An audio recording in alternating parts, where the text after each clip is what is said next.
Hello.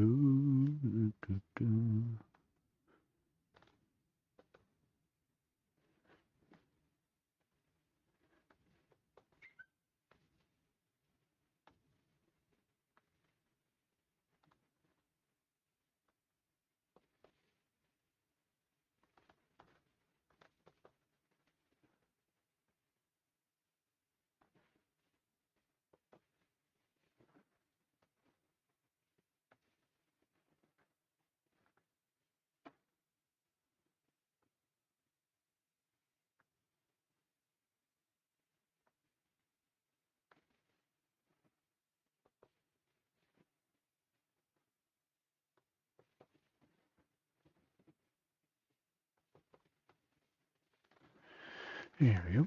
Good evening.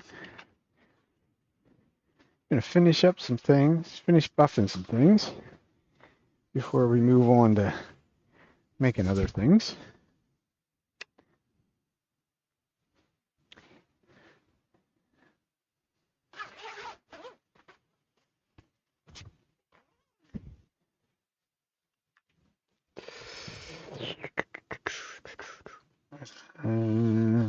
We're gonna buff this little red dawn, or dawn redwood, I guess it was called, bowl first.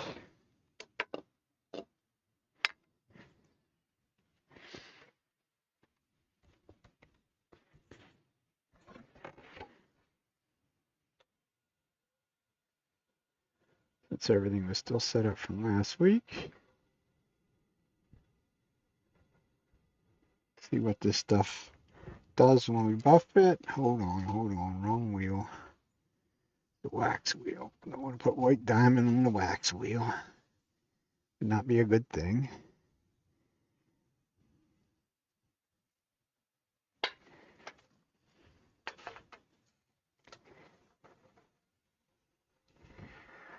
That's more like it. Clean off the old stuff. Along with the fresh stuff.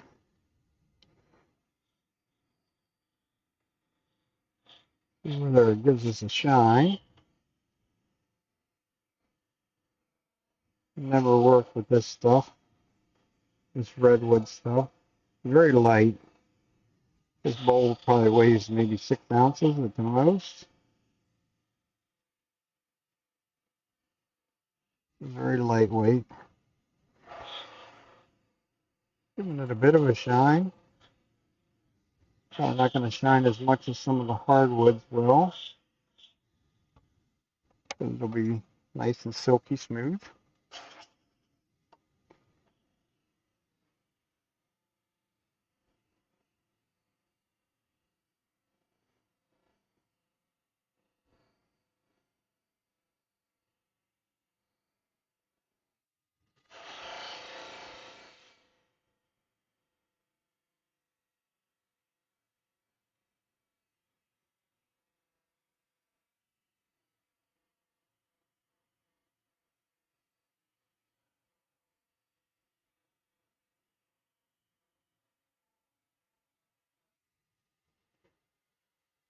Yeah, it's definitely going to be more of a satiny kind of shine, I do believe.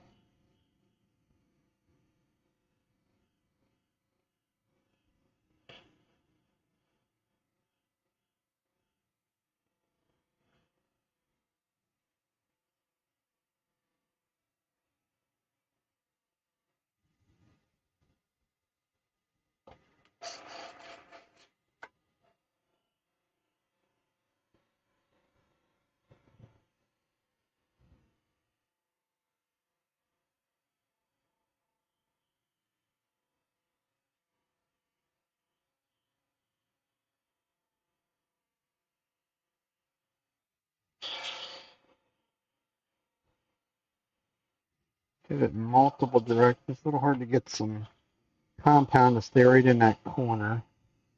Get right into the corner of the bowl, but I think I got a nice yellow streak going around there now.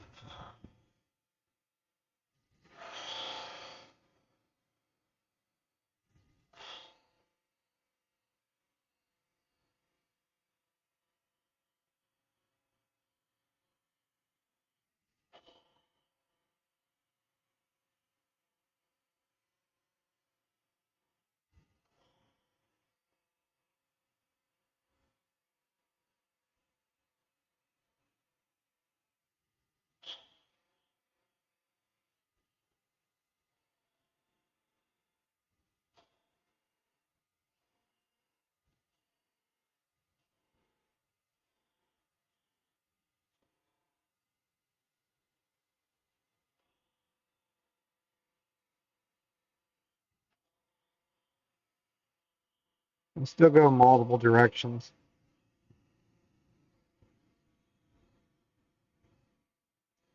The buffing compound is still an abrasive, so we can still put some scratch marks in there.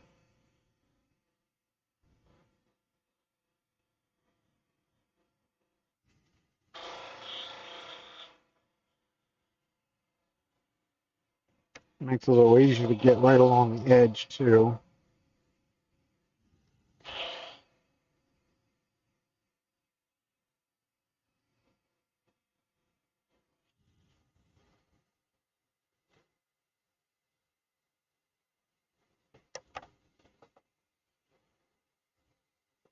Fingers tell all. You'll find more little imperfections with your fingers in whichever wheel looking at it by eye. The places maybe you missed buffing, but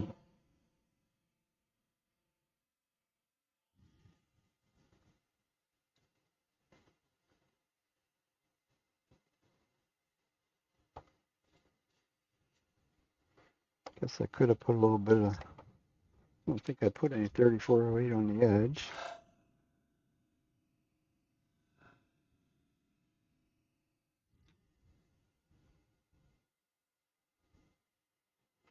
Though it doesn't feel dry.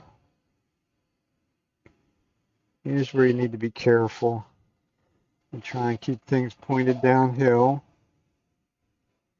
Buffing wheel can get a hold of things in a hurry. I'm not really worried about that edge shining.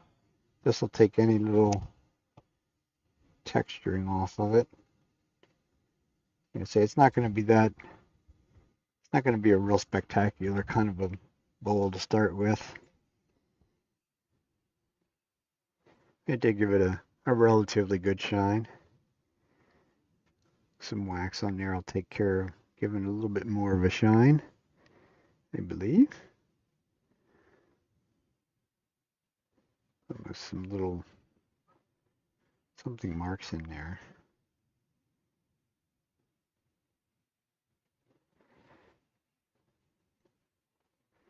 Has a little bit of a, I guess this is kind of the nature of the beach. You can actually feel these little growth rings.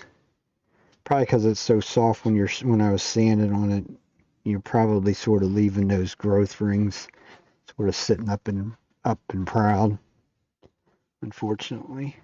But that gives it a little bit of texture for somebody to feel. I know what it's going to do. Or switch that. This is the kind of stuff I usually do during the week, would be to come down here and spend these couple minutes doing buffing this kind of stuff, but I was actually laying some vinyl plank flooring all week. Half an hour to an hour each day before I go to work. So I didn't get any of this stuff done. It's not very exciting stuff to watch for sure. This is going to need some extra attention to it because there's places that I went to go over some of it the second time and it didn't quite work the way it should have. But I definitely have some places I'm going to have to sand or scrape. I did not look for my straight razor blades this week either. Primarily because I probably really don't know where to look for them.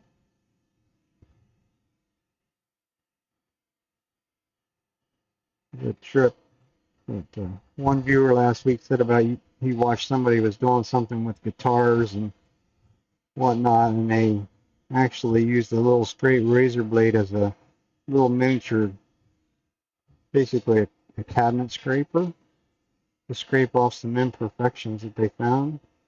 And it did work quite well. This has the super glue finish on it, so it is relatively soft when it comes to a steel object, like, you know, a scraper or something like that, to take it right off, which it did. This is going to need That time of year already. This is going to need some work. I'll probably end up doing some sanding, some scraping, because there's all kind of places like right here at the plastic, at the resin part, you can just feel with your fingers. Places I didn't mess with it too much, doesn't feel too bad, but like I say, this is going to take a little bit of patience and work. And we're not gonna be that patient tonight. We have other things I want to do. So let's hit the inside of this little bowl. Put that wheel away. And we need the little round balls. These do all right on the inside of a bowl, but they're, I don't know. It'll speed it up a little bit more than what it was, just because it's a smaller diameter as far as the buffing goes. Seems to work a little better. Really no camera angle to actually show you what it's doing, although we get a good idea just running it around, being careful on the edges not to catch an edge.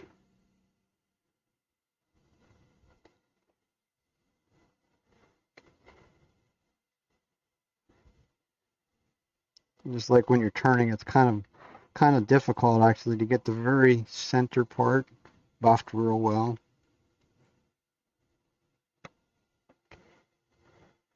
Really more after the fact of just getting it nice and smooth,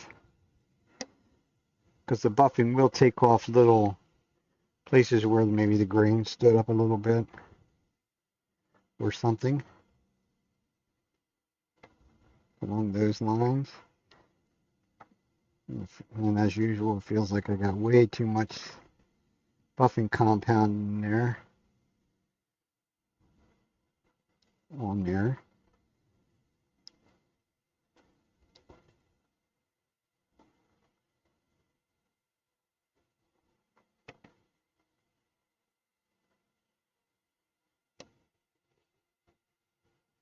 Because when you run when you get too much of the compound in there and you run your fingers over like that, your fingers sort of drag on it because there's too much of it there.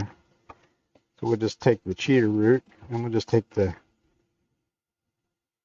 120 grit sandpaper and we'll take it right off.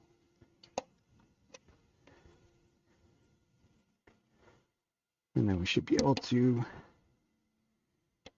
do some more with that.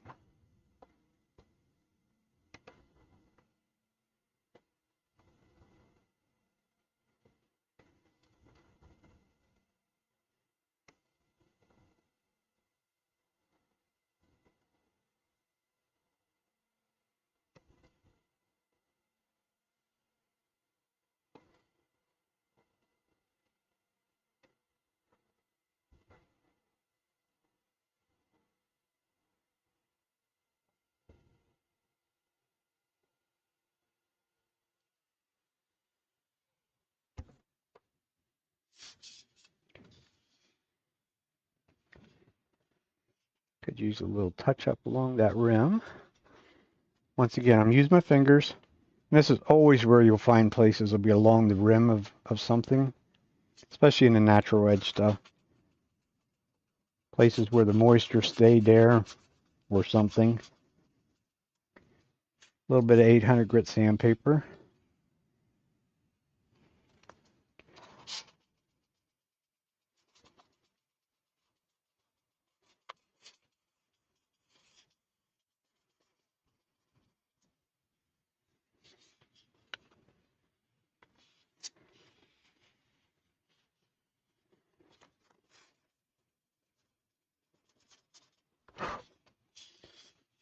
Also felt like I left a little bit of a sharp edge in them places. That should work.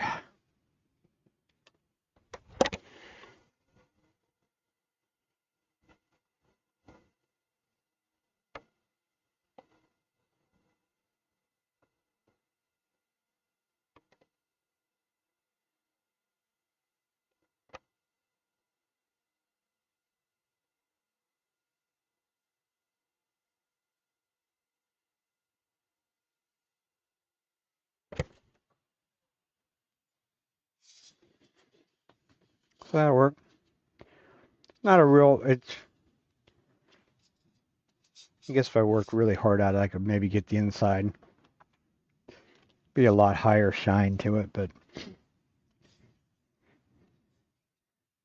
the outside is really the important part. That's the part that somebody's going to see more so. Somebody's always going to put something in them. Anyhow. So that one's ready for the coat of wax. This one, this ash one, I did not do the inside of last week because it needs just a little attention in the very bottom. There's some little bumps in there. Those little bumps are from when I was messing around putting the super glue around this edge that I ran some down in, and I did not see what was at the very bottom.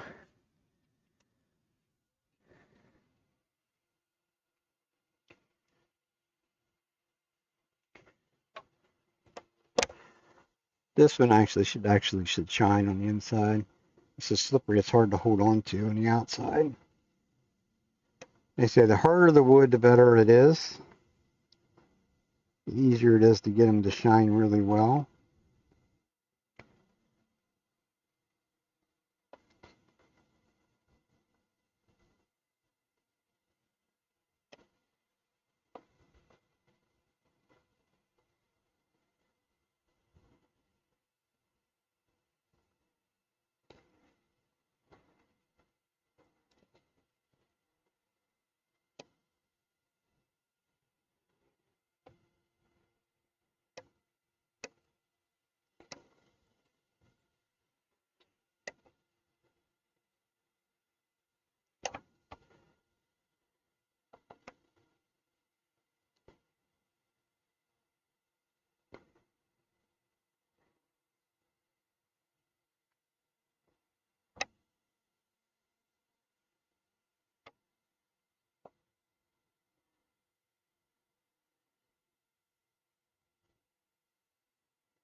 Should be good for that.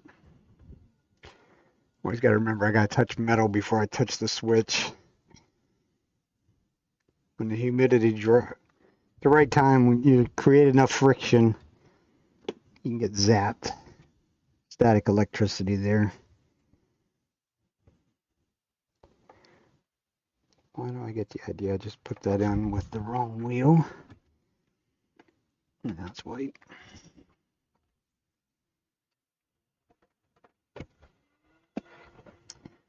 So now I'll put some carnauba on there.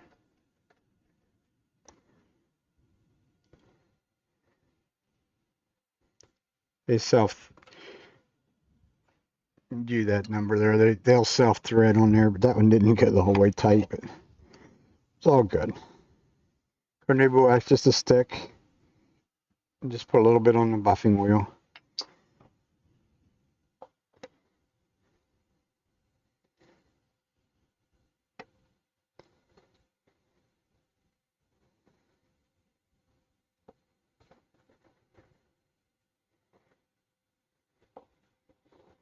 It's always interesting what people will take off of your hands for you.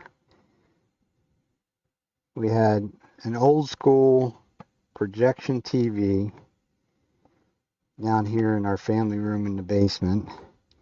And this whole remodeling thing is like, this thing's time to go because it's really outdated.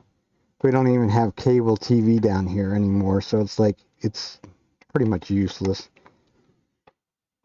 Wife put it on Marketplace the other day and got some people that inquired about it and whatnot, and I figured I was going to have to take it to the recycling place to get rid of it. Lo and behold, she before I come downstairs, well, this little bit ago, she said, yeah, somebody inquired about that again this morning, and then asked about it.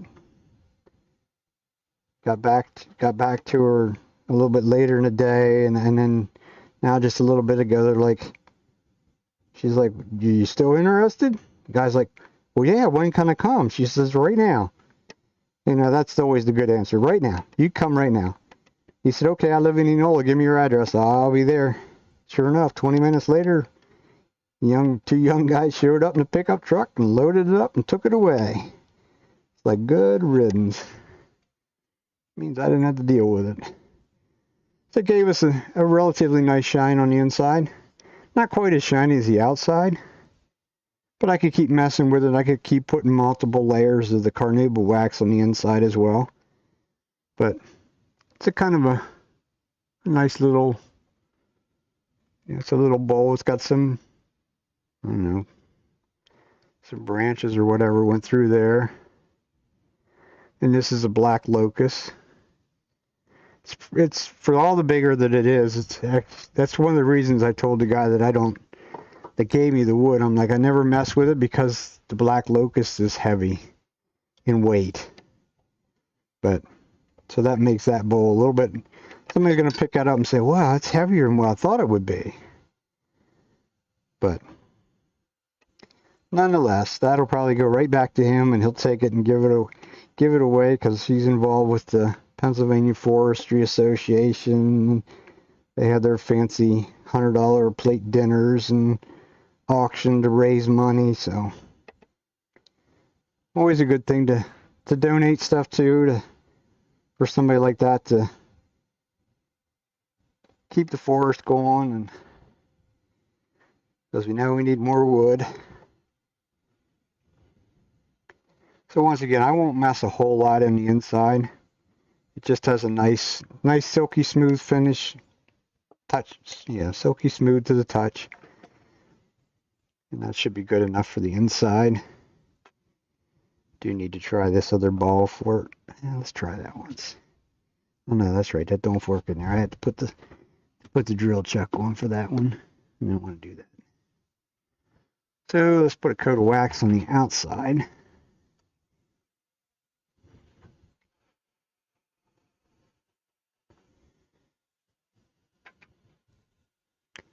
This little guy, and then he's ready.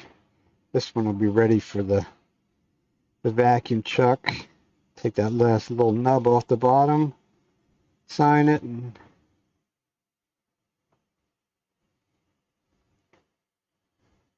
it'll be ready for departure.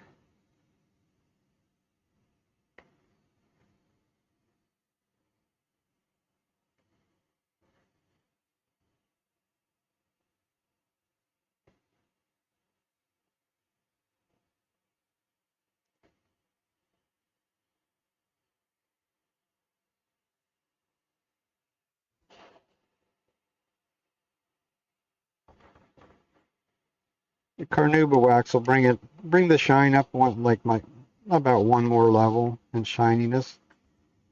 Definitely gives it a super silky smooth touch to it.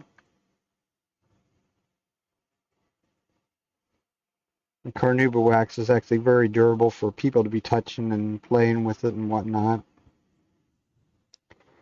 And if it would be something that you would have at home, have for yourself or whatever, then you could always go back and put another go around of the carnauba wax on later.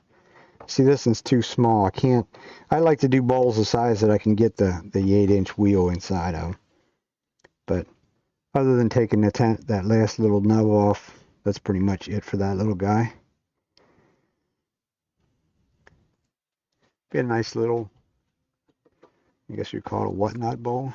I don't know what you would. I don't necessarily know what people have in mind to use some of this stuff for, but it's just fun making it, so that's where we go. So now we can go to making some mess or something or other. Enough of the boring stuff. It's all stuff that you have to do, but it is definitely not Very exciting to do, or to watch, I'm sure. More interesting to watch chips fly. This mandrel is a Morse taper. They do make some that are threaded, but my recommendation on any of this stuff that you would use, whether it be like the buffing wheels, the pen mandrels, whether the mandrels is bottle stopper mandrels, get the number 2 Morse taper. That way, whenever you, if and when you would decide to upgrade your lathe and go with something bigger, then you're ready to go. You don't have to go buying a new one for that. Trying to think which size tenon. This is the other piece that I was working on last week that has been dyed and is dried completely. Yeah, it's the right size chuck. But it come out, as far as I'm concerned, it's a little bit too orange. Because I did put some yellow in there. So it's too orangish for me. So what I'm going to do with it, I'm not going to go back very far sanding paper wise or sanding grit wise. And we'll probably, this is 600. So just hit it a little bit of random orbit sanding. And it takes very little sanding to actually cut back through some of this stuff. Some of the color. I could probably even go back to like 400. You can see it's pulling the color off rather quickly. It's paper towels though. This is one of these situations I could probably have gloves on too. Because this dye, you're reactivating things. And you see it pulls the color off. Color will stick to your hands. I'm going to put my gloves on. Because we're gonna put some more dye on it anyhow.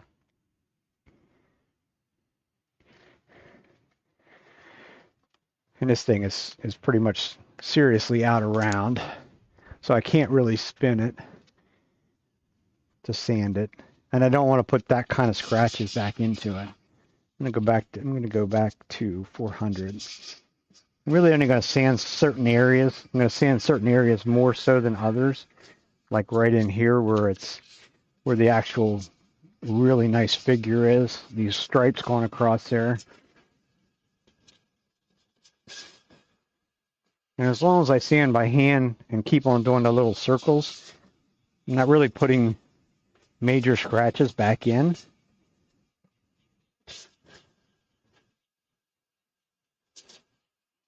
I should have went and filled up my alcohol container though. I might have to do that because that's the other way of cutting this back. Since it's an alcohol-based dye, I could just put some more alcohol on it and it'll start to dissolve it.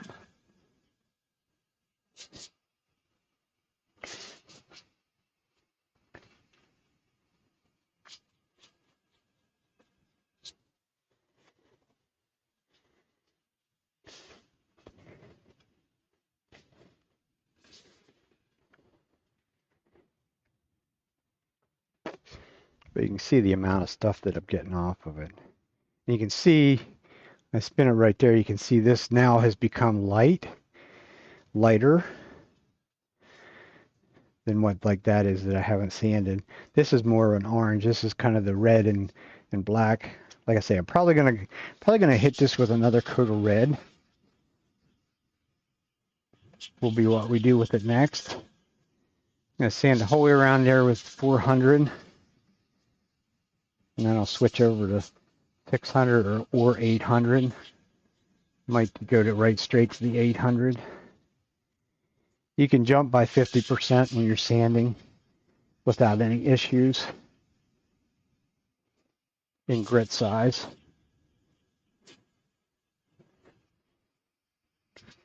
Like I say, I just got it. I just feel that I got it a little, since I had put some yellow in it. I should have just stuck with some yellow highlights rather than I went over the whole thing with yellow. So it really turned it more of an orange rather than red. That's not really what I was looking for.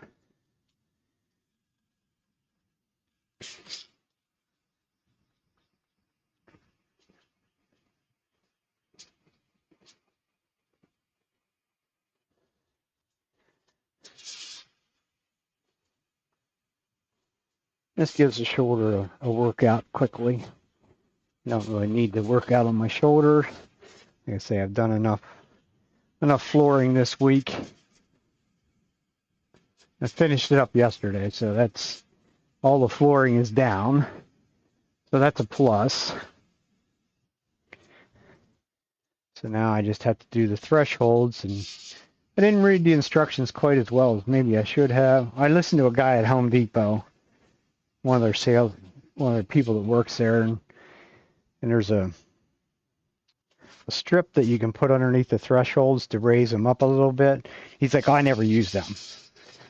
So like a dummy, I didn't check as well as what I should have. So now it's going to cost me an extra, I don't know, $40 or something like that. Because the thresholds for the vinyl plank flooring is actually pretty expensive for what they are. I think they're like $35 for, I don't think what they are, 6 foot or 7 foot piece.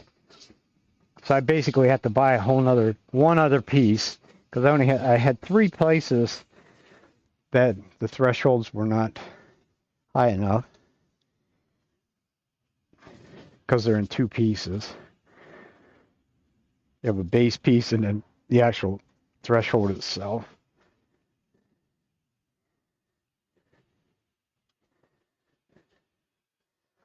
So that definitely lightened it up. Gave it less of an orange color. You'll have to take my word on that because the camera doesn't necessarily show that well. Be right back. I'm going to go get my can of alcohol.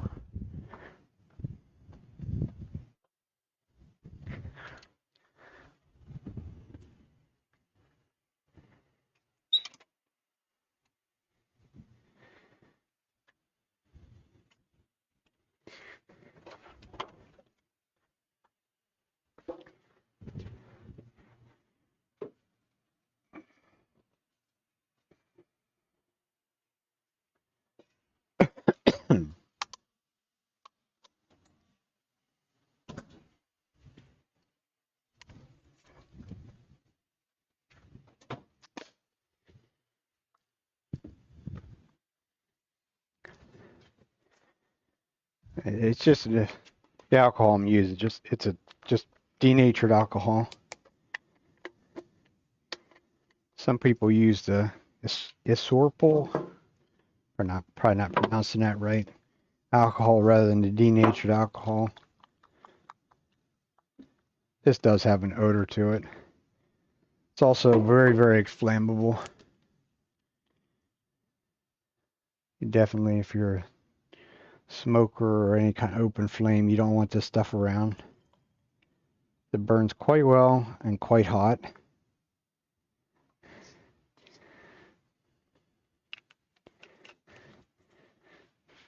If you've ever watched any of the, I'm trying to think which racing, some of the racing stuff, professional racing, they use alcohol. I think the Formula Ones or somebody, one of them runs on, some of the racing alcohols are like maybe not a pure alcohol, but they're close to it. You literally can't see the flames off of this stuff. So it becomes very hazardous to work with a little bit. We're not doing anything with flames. And also it doesn't, unlike acetone, you can't put acetone in one of those just a little plastic throwaway cup. Learned that the hard way. That's one of them things, you take my word for it. I poured a little acetone in one of those cups one day because I was doing something that I wanted just a little bit of acetone for. And it was on my workbench. And I turned around to do get the piece or whatever I was working on, and I turned around, I got acetone running all over the workbench, and grabbed a cup and literally picked the cup up the top half of the cup up, the bottom half stayed where it was at. It had melted right through it. Tried to stick it right fast to the workbench, of course. That's a little less orangey color. Like I say, I'm reactivating the dye again.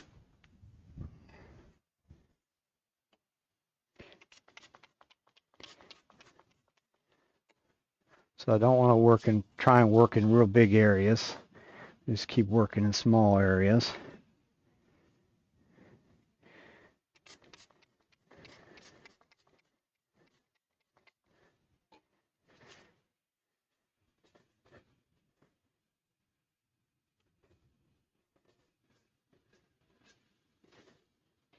It also, the other thing it's doing for me is it's opening back up the pores of the wood. But as you can see, it really looks orange on a white paper towel. So that's part of the problem. To me, it's just a little too orange. I'll go back to my dyes, and we're gonna go over this again with some more red, and then hopefully it'll look satisfactory to me. I think I got enough red dye out. This dye comes in like a 12-ounce. This is pre-mixed stuff.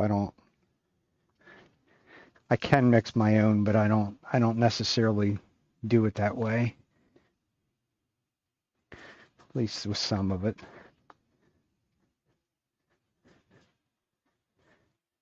It's still going to be a little orangey color, I believe.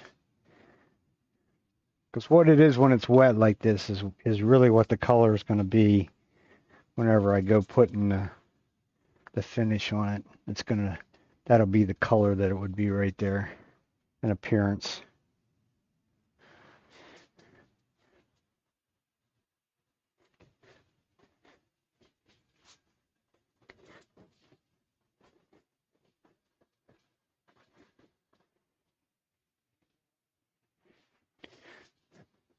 We're just making sure we go over everything, get everything uniform.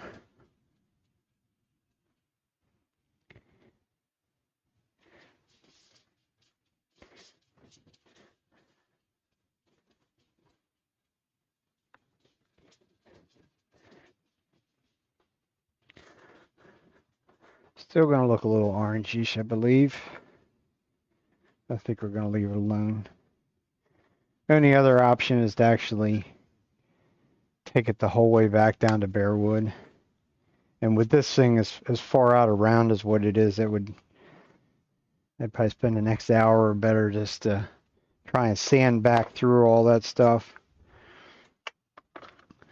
And I'm not quite that energetic with it.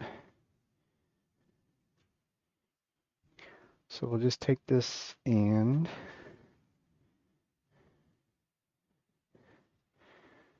probably I can leave it in that chuck because that's bigger jaws. So I just sit that off to dry. Probably come back to that before I'm done. Wish I could get you a camera view inside of this thing, but I'm sure that I probably cannot. This dye in certain places up through there, lots of places. If you look inside this, you can actually see where the dye has come the whole way through to the inside because it is very penetrating. Here's another little guy. It's probably off the same log. Has just a little bit of figure to it. Has the same ripples in it. So let's brought that over just to see whether this one will run. Since it's smaller, it should not have moved as much, hopefully. See if this is the right set of jaws. Looks like it.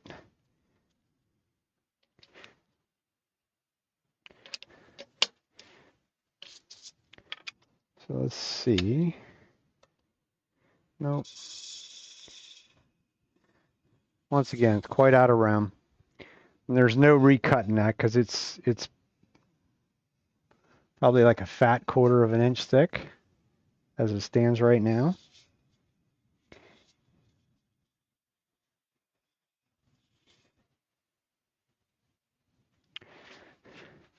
But it does need, it was sanded originally when I did it, but it has, that was, according to the bottom, that was a little over a year ago when I did that. But now it has dried.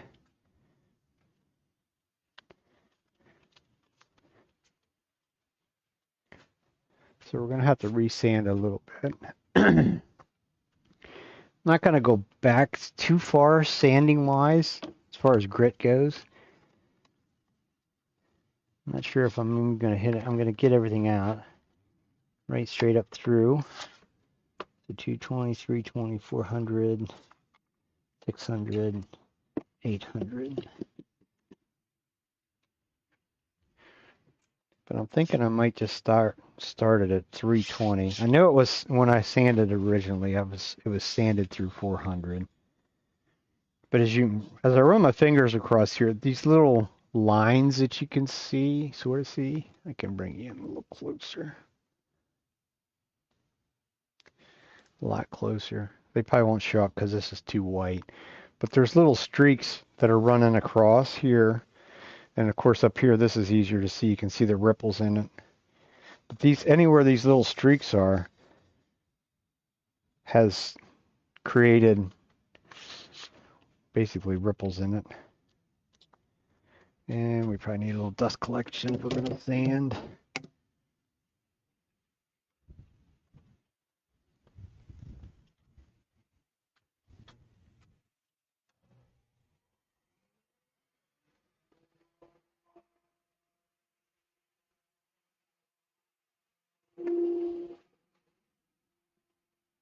And we'll go in reverse. We're going to slow way down. About 300 RPMs right there. It's going to allow my fingers to bounce up and down a little better on it.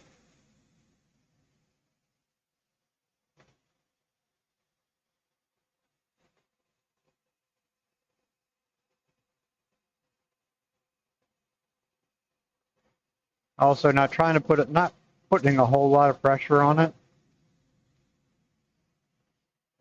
because of the bounciness.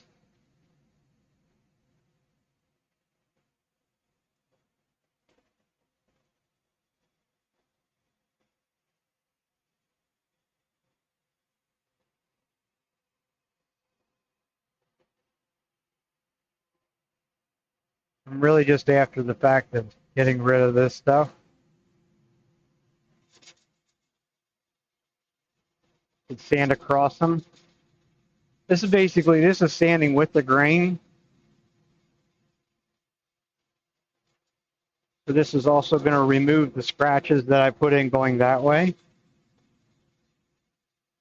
On this part of it, anyhow.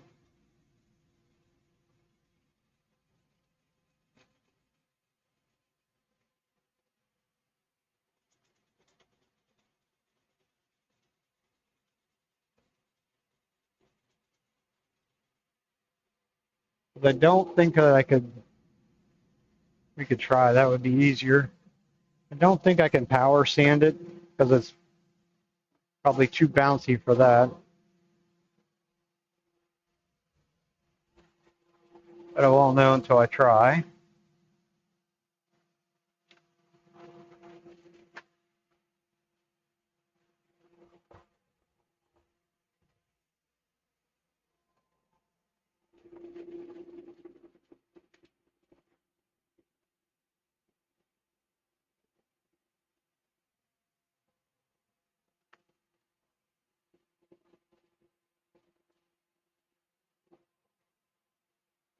And I'm even going to slow it down more yet.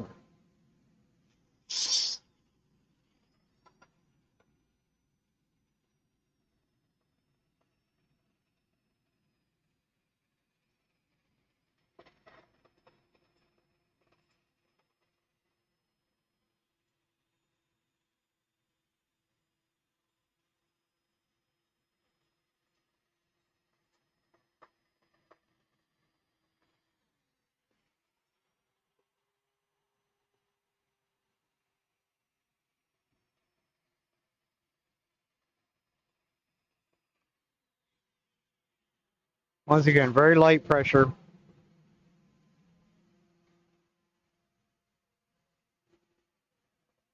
I'm going to wipe off the grit.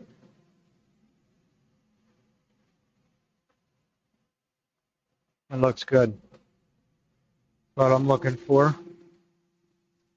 I'm going to have to deal with a little bit there that will be challenging.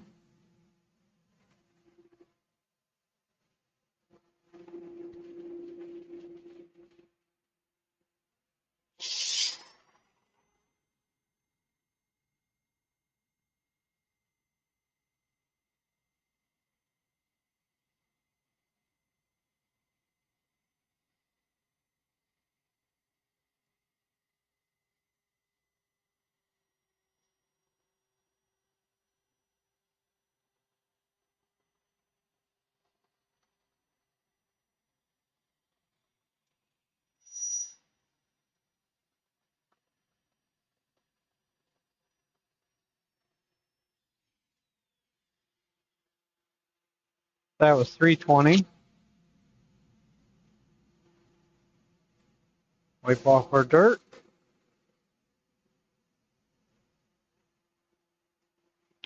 Go to 400.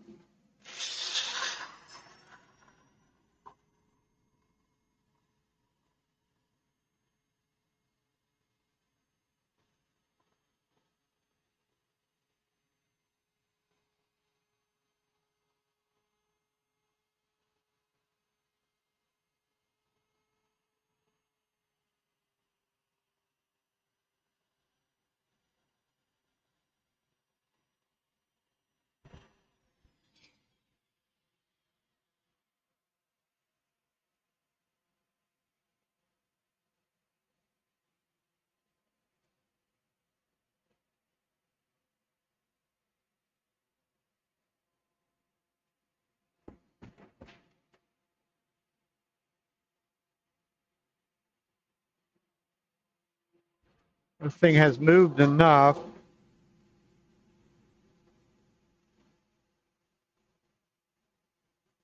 I might be able to cut that little cove. But I can't cut back down on this part up here. I'm going to have to flip this around and sort of go back between centers and make a smaller tenon on it to be able to, I probably should just do that with the whole thing.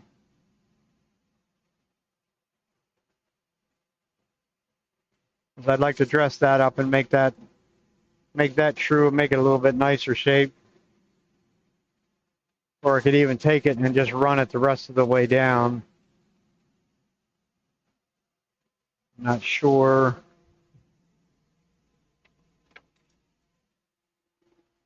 Get our trusty high-tech depth gauge out here. See where the bottom is really at. Well, there's plenty of room, so I could theoretically just cut it off right there. Because according to that, there's probably half to 3/4 of an inch at the base. So I could just cut it off right there and leave that alone. Might actually be a simpler solution to the problem.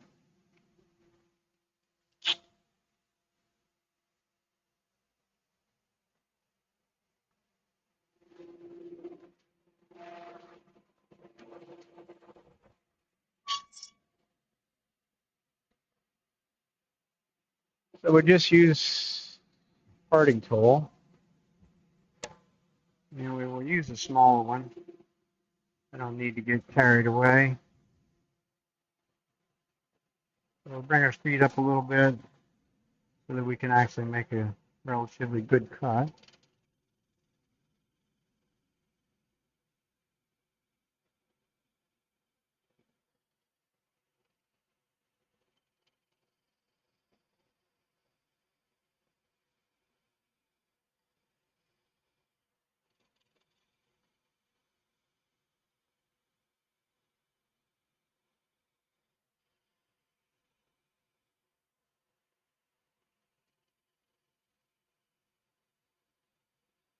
We'll start to make it a little bit undercut there.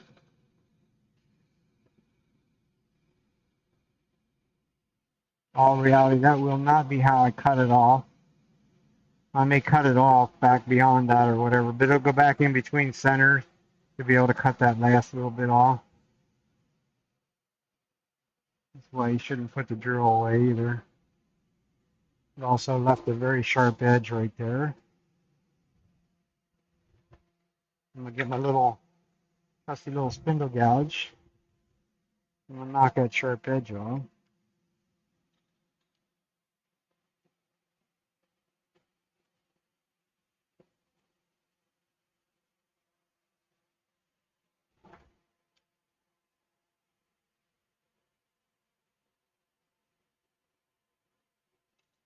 Be very careful with it because it's going to want to skate on me. Because it's not round.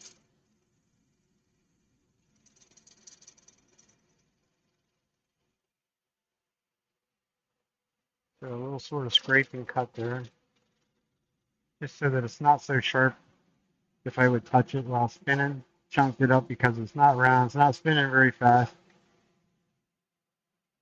That's pretty ugly in a way, but it got the razor blade edge away, which is what I was after. So now I should have thought of that before. Now I'm going to go back. Just go back to like 320. I was pretty far down in there. Back to reverse. Slow things down to just about nothingness. And now I can just get the corner of the sander in there. Finish out that little bit.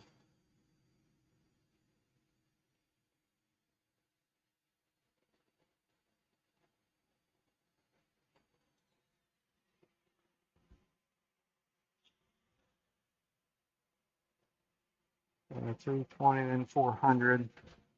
That's what the rest of the piece is sanded at, so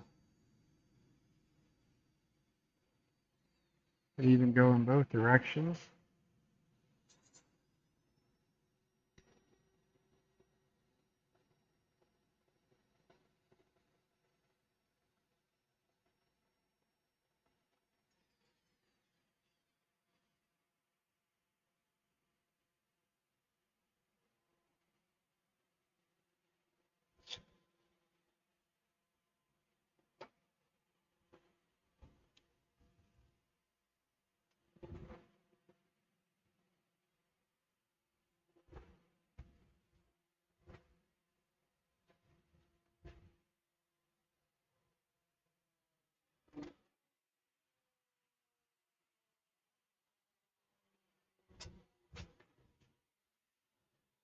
It's also the kind of stuff that most people won't do in any kind of a demonstration because it takes too long, for one. It's not a 5-minute process, put it that way. Put some pieces of sandpaper away before they get all messed up. Because we are going to go back, we will go back and sand this some more by hand. But first order of business is going to be put some color to it.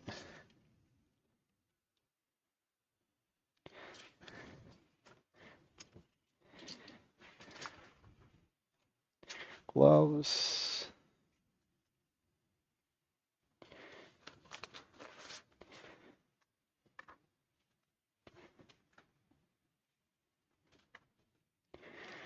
I think I'll just get fresh gloves because we're going to do this in two-tone blue.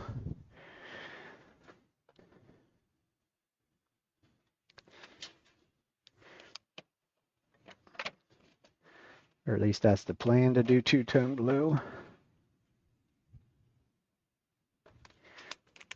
So I don't want to introduce the red or orange or whatever was still in the gloves. So we'll go with newbies.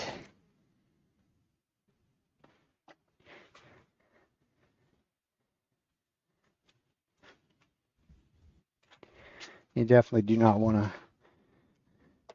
not a good practice to mess with any of the dyes with bare skin. For one, they're not supposed to actually be overly good for you. So we have blue and royal blue. So I'm going to hit it with the royal blue first. The royal blue is a lighter, kind of a bluish green than the dark blue. Dark blue would probably turn this almost black. I should have sprayed some alcohol on here first, but this will actually do okay for me. It's not going to come out as dark as quick as what the other one did.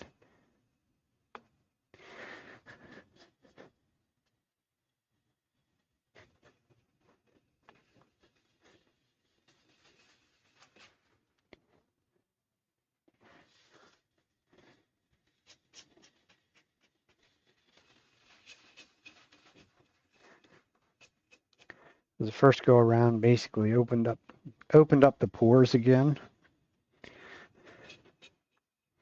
for me.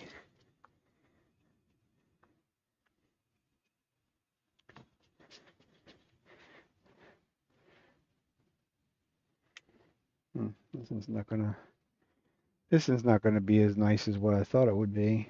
It does show some of the streaking, but there's really not enough of the squirrely kind of grain. It's a little disappointing. Then we'll go over with the darker blue.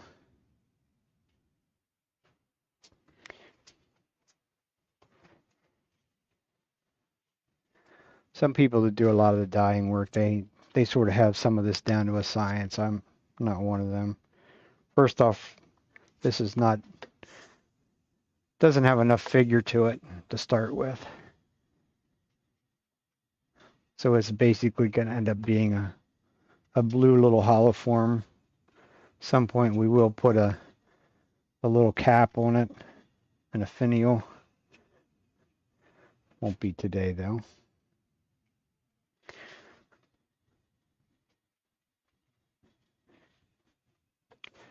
So we'll just make it a darker blue all the way around.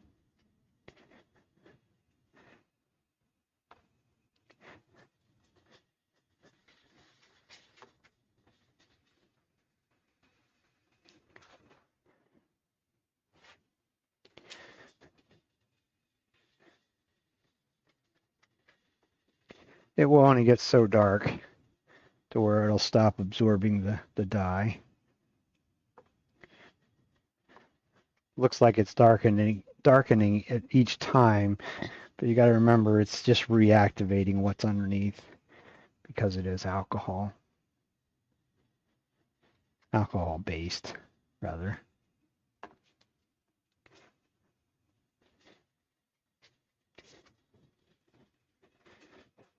And there's the tiny little bit of figure. Not much.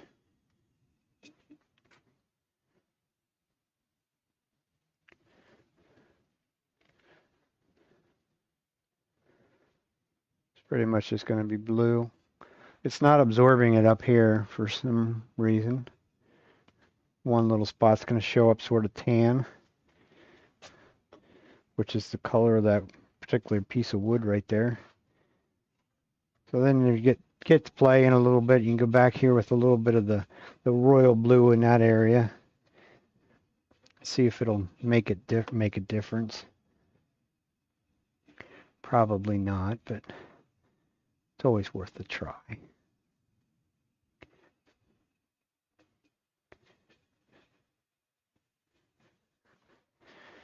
And then we will take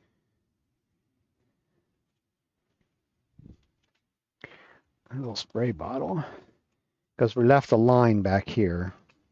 So if I spray that with the alcohol, as you can see, it starts to dissolve it right away. So now I can blend those two colors together. It'll take some of it back off, but sort of blended them together. I don't have a hard line, put it that way, which is what I definitely didn't want, was a hard line in there.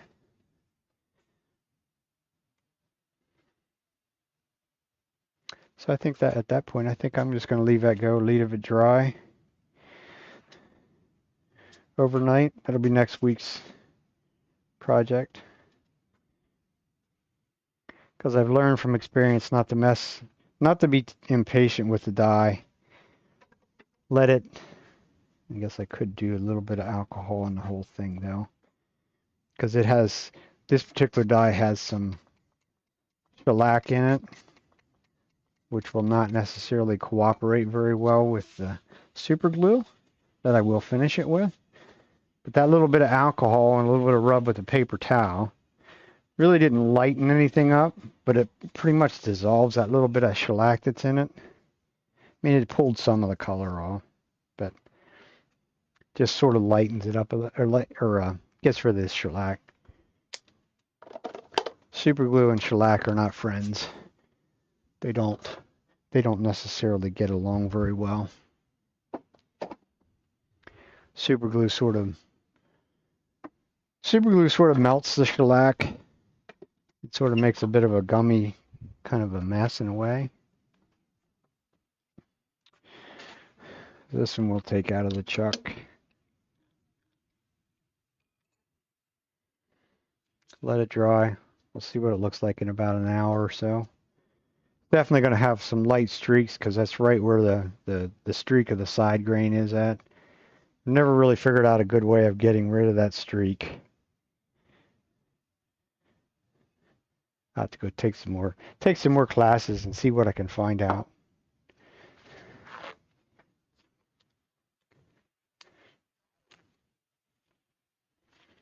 I did take a class a couple years ago with Jimmy Clues in Las Vegas. Super good at this thing of dye and stuff. And it was a small piece, but it had some really nice figure to it. And we dyed it. And of course, that's where I come up with the thing of putting the black on first, because that's exactly what he had me do. So we're going to start with black, put a coat of black on. We'll sand it back. Harder in some places than others.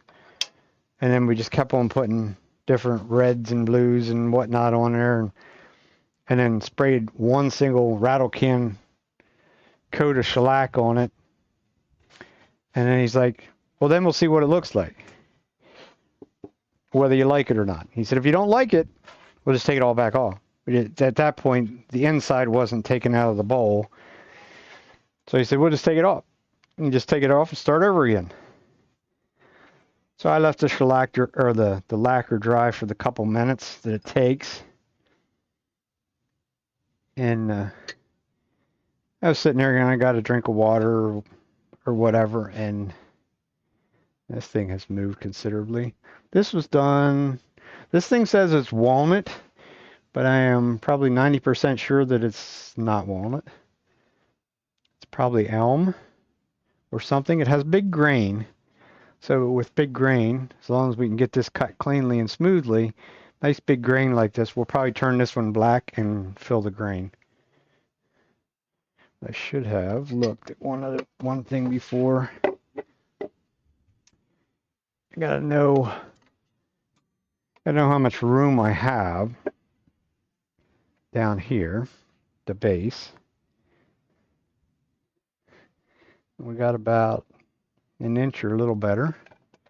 Because I did that one for some reason, I did that one with a recess. I normally don't do any bowl. I don't do any bowls anymore with recess. I'm not going to get them back up there.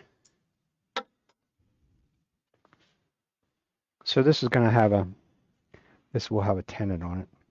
This recess is only about 1/8 of an inch deep anyhow, so that's fine and dandy when it comes to that. So now we can make a mess. Put the shower curtain across so that our mess stays contained. One little area, sort of. And we're going to need a little bit bigger tool rest.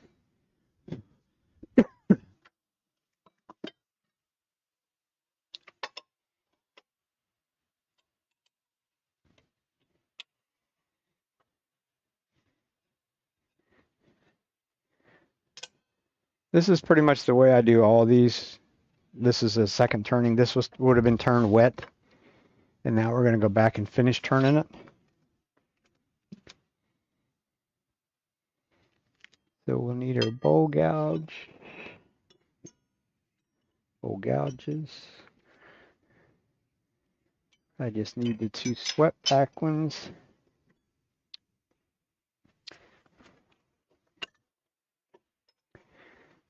I clean my face shield so I can see what I'm doing a little bit. Dust likes to stick to these plastic face shields. I do have a cleaner that's made by Uvex, which is the people that make the mask, which does a nice job. So we're forward. We're going to start out nice and slow. Give it some speed. See where we're going to pick up vibration, which is about right there. So I think first order of business is going to be clean up this bottom.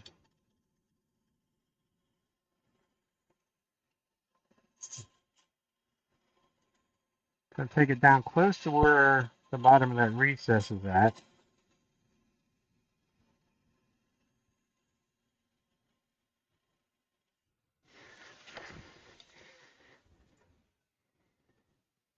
Yeah, that's enough. Probably a 1/16 of an inch, something like that left in there. That'll be fine. The other thing I should have looked, here set. I'm going to put this on a pretty big foot. Well, I used a foot later.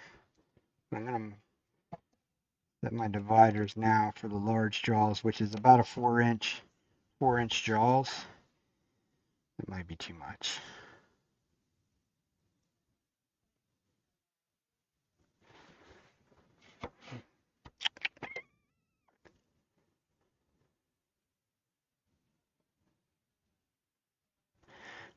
Let's mark it once and see what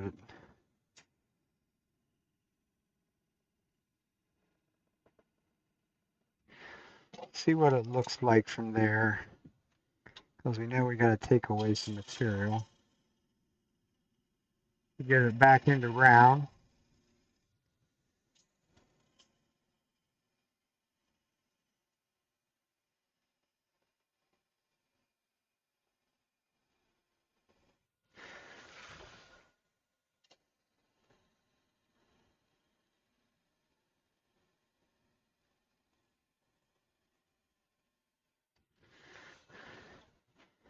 That might not look too bad.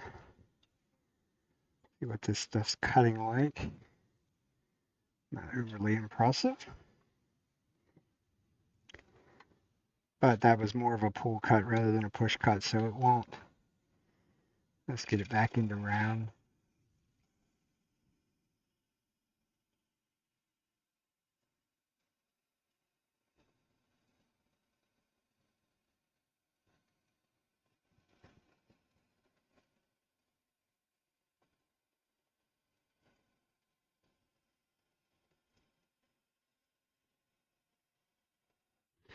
And we may get some chatter when we get to the top of the rim right there because it's not very well supported.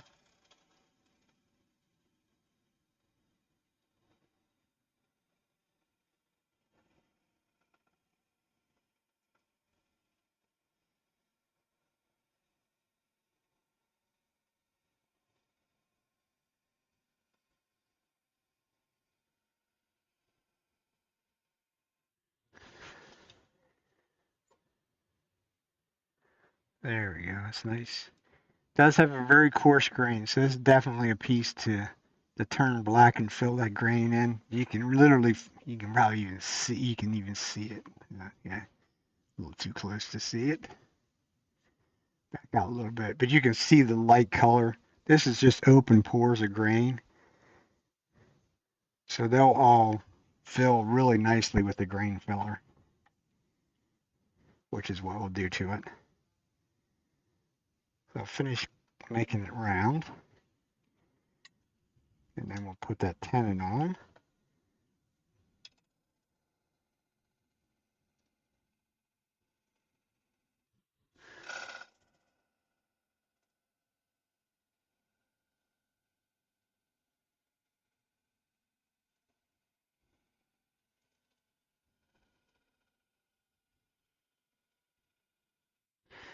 Feels like it also has some abrasive properties because it feels like it dulled the tool. Another good indication it might be an elm.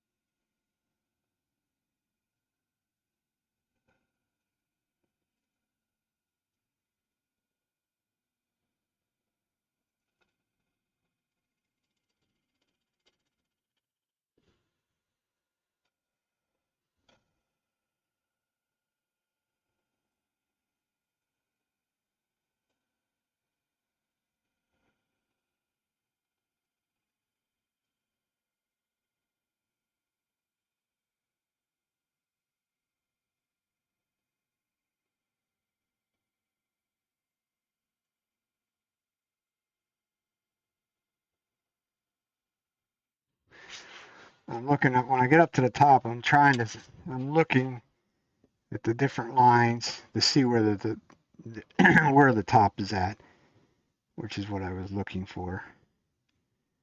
Now we can go out here and get our top.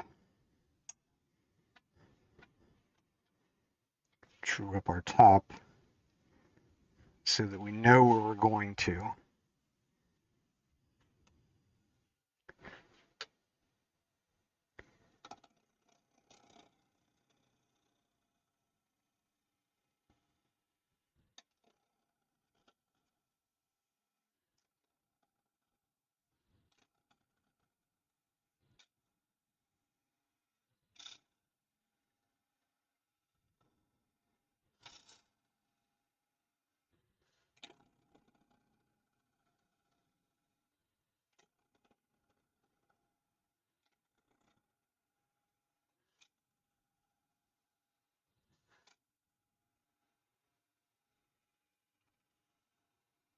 I don't need to go the whole way to the bottom of it or the whole way to the inside of it.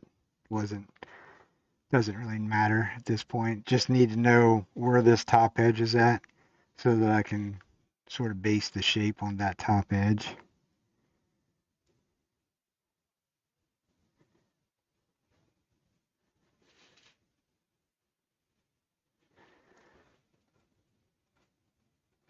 Definitely has some very, very coarse grain to it though.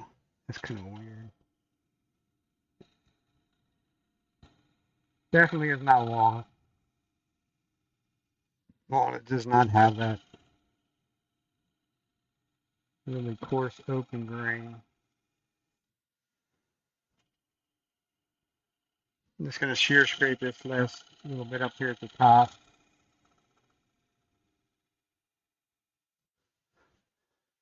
It definitely has dulled tools pretty quickly for whatever reasoning. There's some white stuff in it.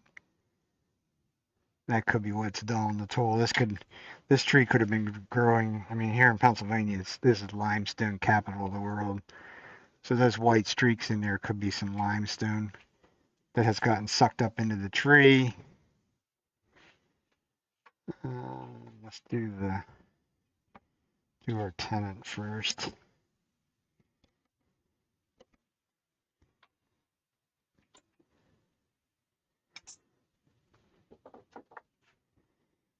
That's another thing that should have been sharpened this afternoon. It didn't get sharp.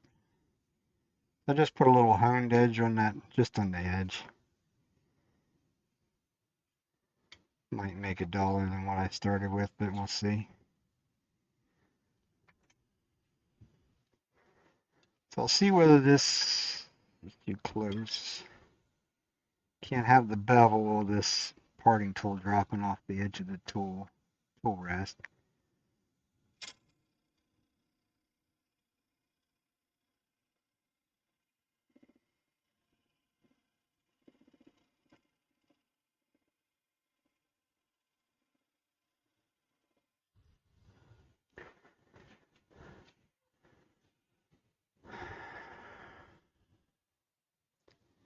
To me, that looks like a pretty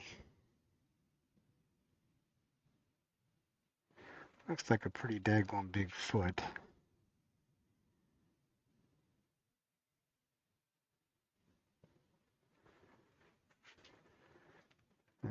Let's make the tenon just a little bit deeper than what it is.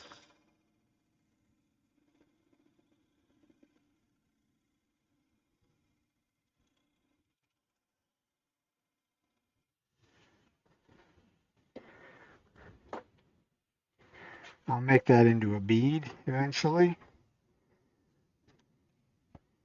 It's kind of my new signature, I guess you'd say. Been doing pretty much all of them with some sort of a beaded foot. But of course, that's too much of an area right there. So now we'll sort of reshape this bottom a little bit. And now we've gotten rid of, now it's back into round, at least on the outside. So now I can bring the speed up a little bit more.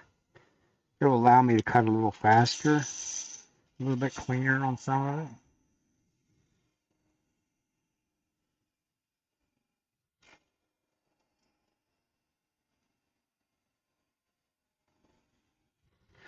And this is going to be a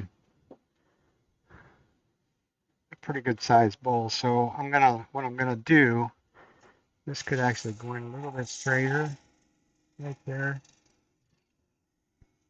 That's about the size of the beaded foot.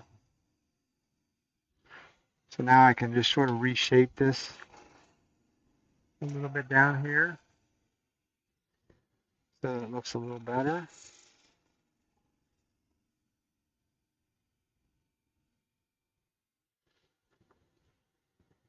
That's sort of a slicing cut. It's not really a pull cut because I have the handle drop down. So as the wood comes across it, I won't be able to show you up here. It's literally coming across this at a slicing angle. So it should do a pretty good job, although it doesn't, some of those places doesn't really look like it.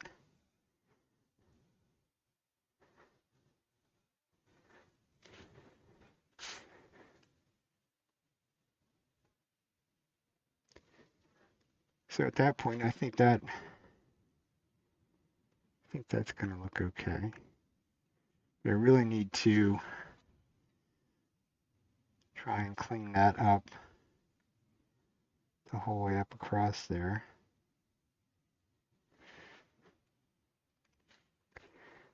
And I think, like I said, that sort of knocked the edge off.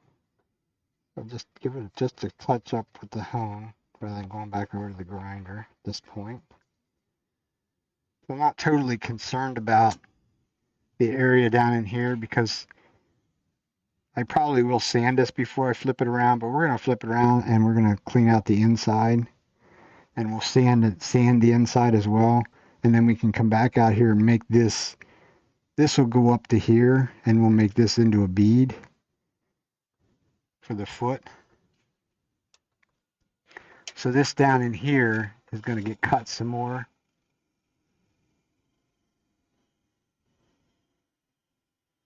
Anyhow,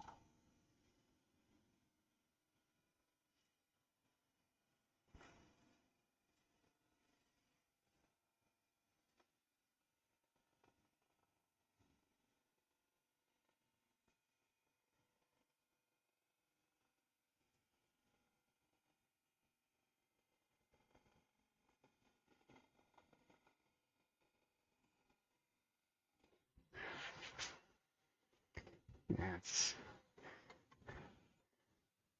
the honing just doesn't keep the edge long.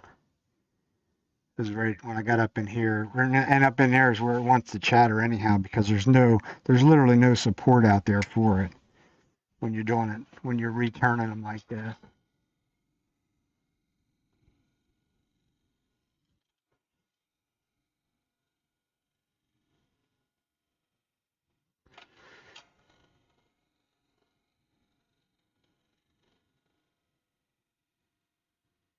Got a little shear scrape to the top, knock that razor blade off.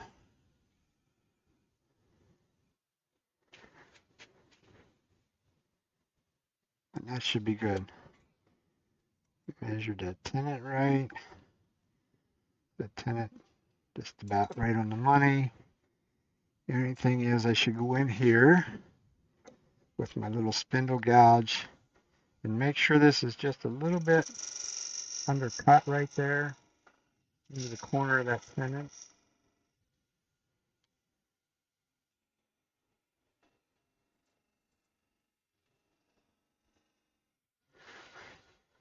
So that it's nice and clean. The tenant's only about 3/16 maybe, eighth, 3/16. Doesn't take much. You don't have to make them big and deep and thick and all that good stuff. It really doesn't give you any better grip on something. Actually, in some ways, it gives you a worse grip.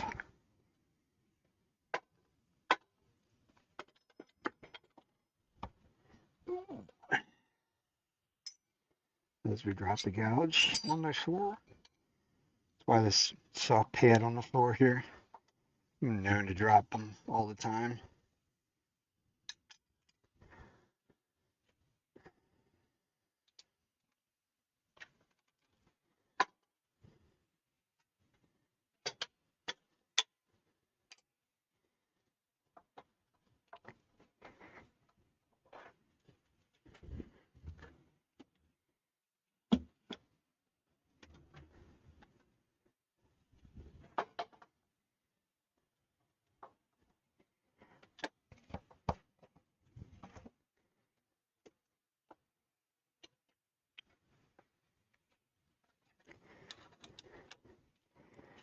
So we will line up the grain, get the end grain going with the jaws. That tenet could have actually been just a little bit smaller, but that's a good fit right there. A little better than 1/8 of an inch apart. So that means it's pretty much a full circle, which is what I was really after. So we'll go to longer tool rest.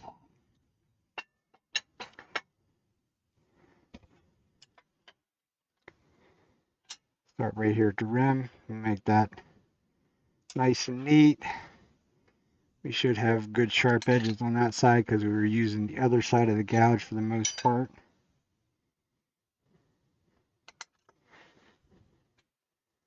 So we change something, we slow down. We bring our speed back up to whatever we're comfortable with, or where we get a vibration. And we can change orientation of what you see. Would make sense.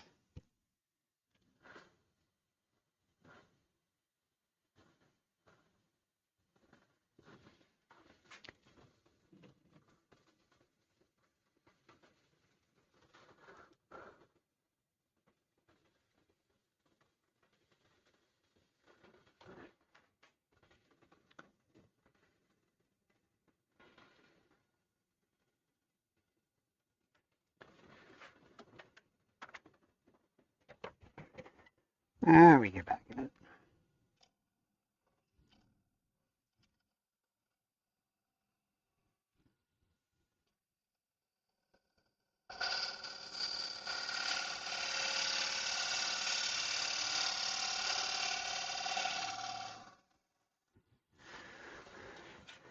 I'll stop and make sure we're clean the whole way across, which we should be. Not necessarily cutting as clean as what it could be. Weird.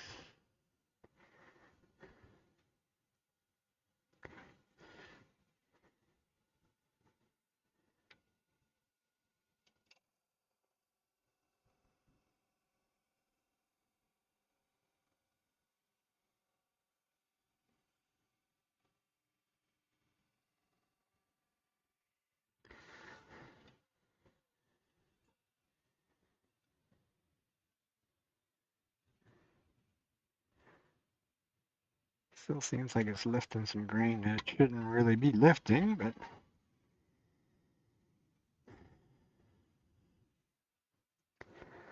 so as you can see now we have about an inch, more than an inch probably. You take our pencil, and find where it looks like it's the smallest, which is about right about there.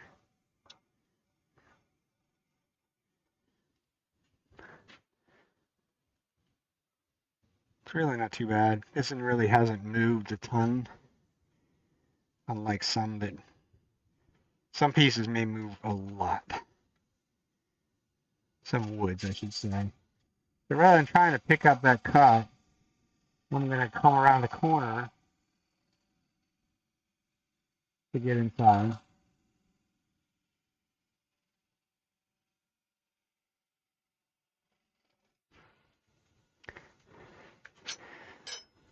That's my short gouge.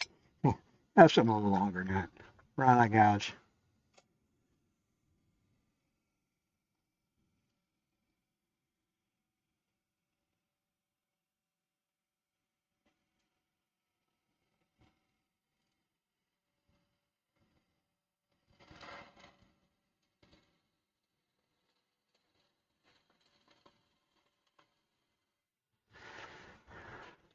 So really all I'm doing right now, I should turn the dust collector on. I think I will. Stuff is rather dusty. That's kind of the wonders is when you get back to working with the dry wood. It becomes very dusty very quickly. Especially certain woods.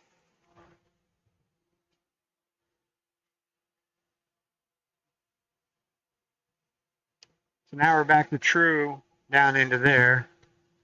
So we can think about what kind of thickness we want. I really should think about whether I'm going to dye that.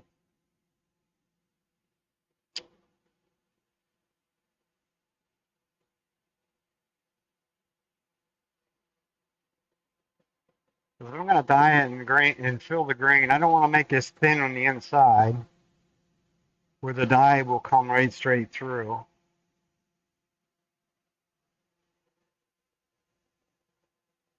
I could do the inside and finish it, and then go to back to the outside. Yeah, I think that's what we'll do with it. So now we have to think about how thick we want to make this. I don't need to go the whole way to the bottom at this point. I don't really want to go the whole way to the bottom. Because now I want to figure out how thick I'm going to leave it. And then we'll start measuring from the top down. I'm thinking probably a half an inch on this size of the bowl. Could possibly go a little bit smaller or a little bit thinner.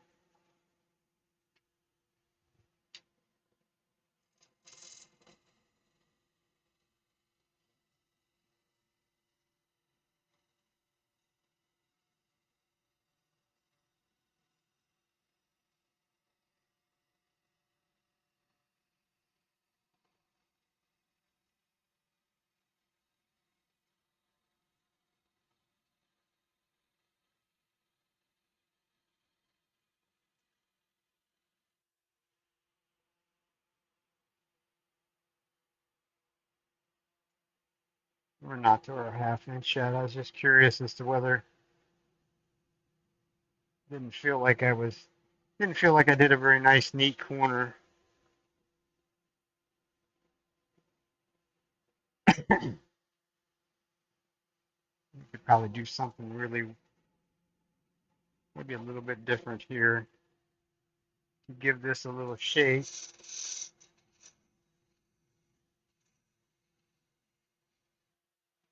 in both directions. It was sort of a little rounded over.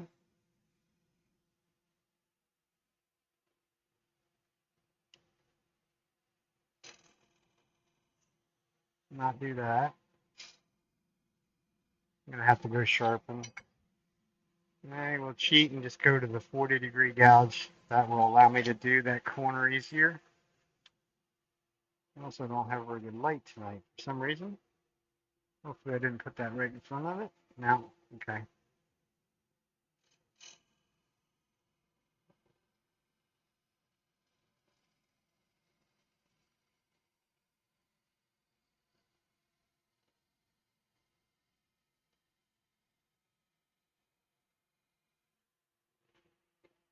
Here I don't really have to be too concerned about the thickness of the walls.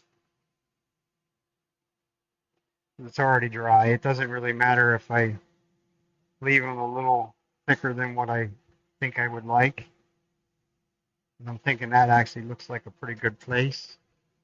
I could possibly undercut that rim a little bit maybe.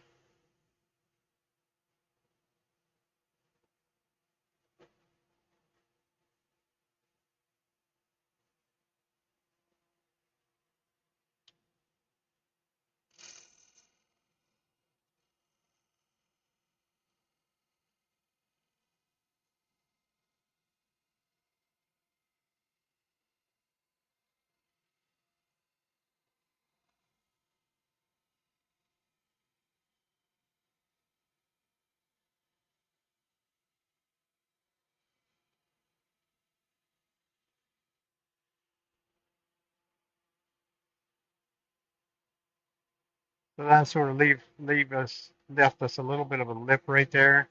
So the Trent's thing was that you could use it as a popcorn bowl. That it would it sort of scoop it up into your hands or whatever. It sounded logical. It sounded more logical when he said it than what I say it, but I think that feels probably consistent enough. The rim itself is just a little, just on the half inch. And we're pretty consistent going down in.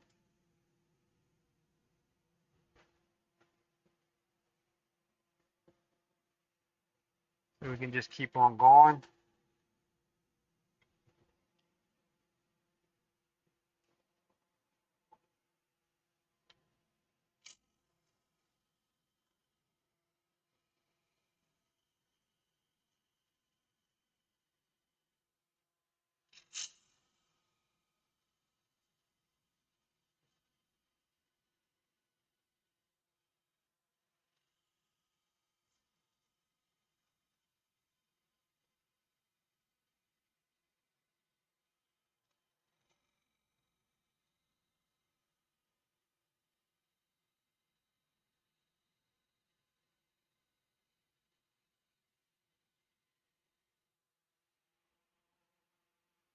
Final pass is always nice and slow, and try and be methodical so that we don't leave the hump.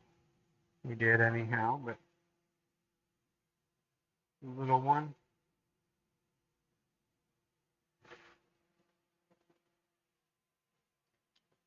Now come back behind the hump, yeah, the thumb. Pick up our cut.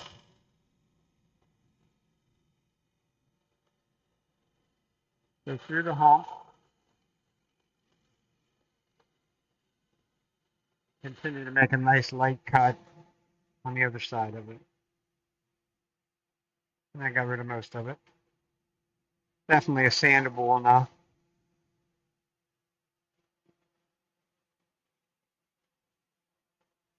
Go down, go about there. So at which point we're going to start to make this a little bit more of a curve down there.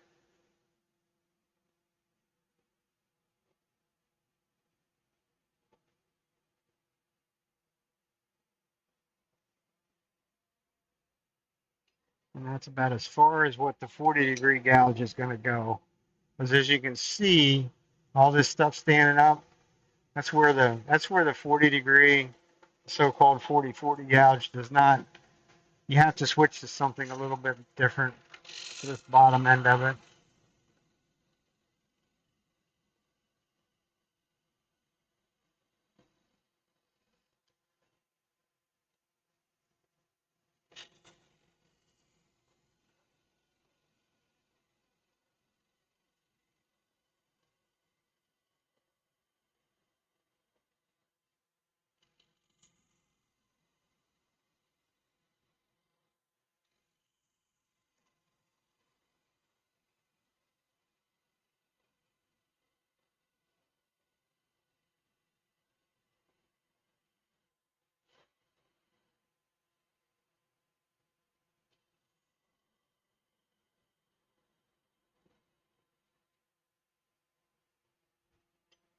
That looks pretty flat yet, but I just wanted to see, make sure I was making the curve, the turn where it needed to be. And it looks like we are. So now we can continue our curve. Actually, I did sharpen that one. Once again, another little gouge. It's just a 60-degree gouge. This is what they would consider a bottom, sort of a bottom bowl gouge. It's more of a traditional grind on it. So when we get to where we're going across a lot more side grain in here, it'll make it a nicer, cleaner cut.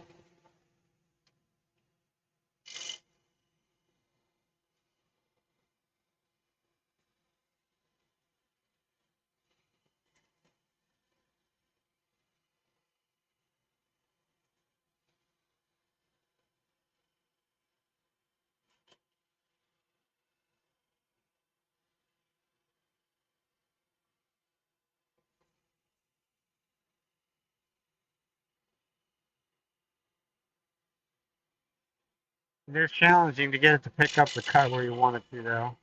I still have not got that quite figured out with it. For one, I stopped a little high up on it for one. There, we got it.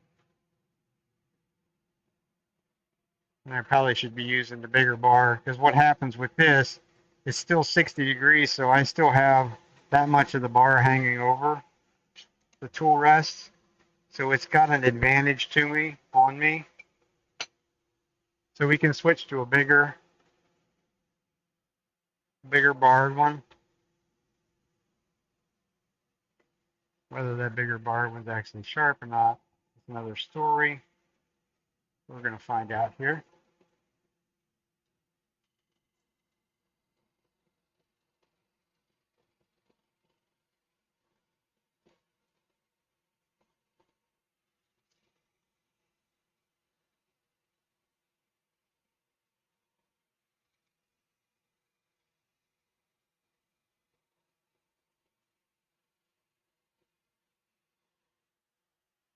And sharpen up. The only downfall with these is it doesn't really throw the chips away very well. So when you get to the very center, it sort of makes it a little different.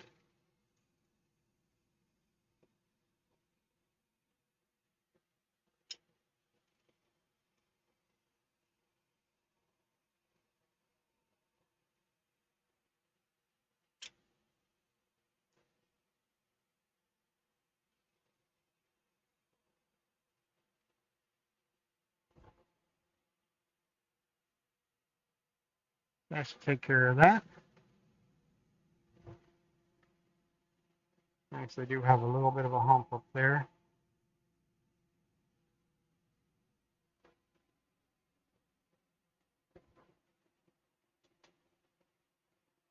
Could try one other thing with that. I should have done it long before this. Could actually use a scraper, a negative rake scraper in there a little bit. Because I definitely don't have a real spectacular transition.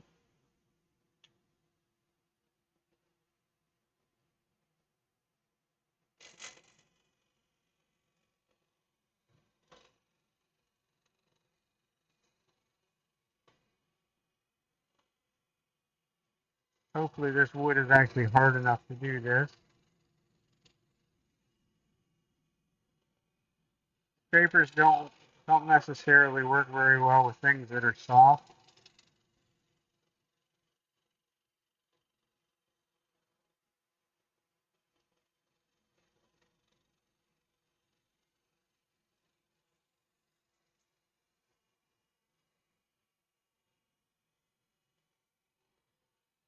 It's a very gentle touch.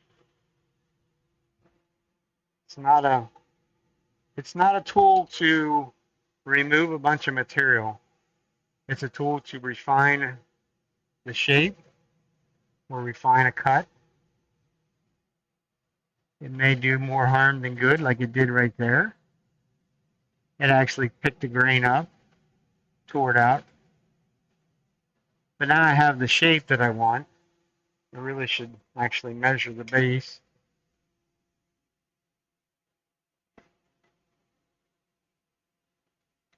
All right there. Because now I'm going to have to go back and recut that a little bit. But the rest of the way up, and it's generally right there, it's side grain coming across. What we have right there is, this is the grain direction. So this become end grain right there and right there.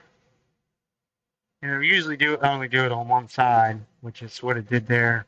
So it just, the grain's coming across like this, and you're cutting up across those little end grain fibers. It just doesn't always cooperate. But the rest of the way up, it actually did a very nice, neat job. So we might just take and go up a little bit further. These will squeal and chatter if they don't like to cooperate.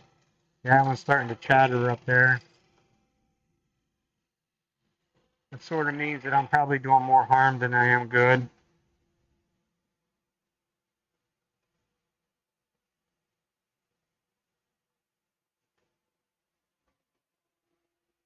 Also would help if I had actually a fresh burr on there. Because it needs the burr to cut. It's not a sharp edge tool. It's a tool with a burr.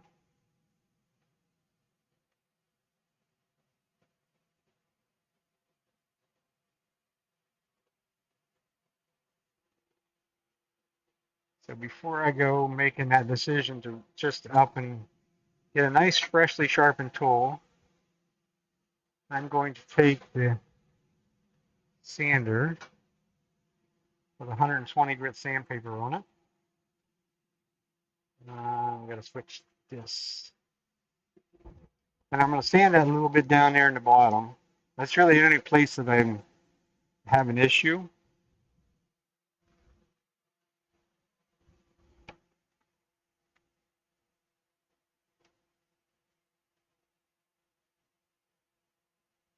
And I have a good shape to it.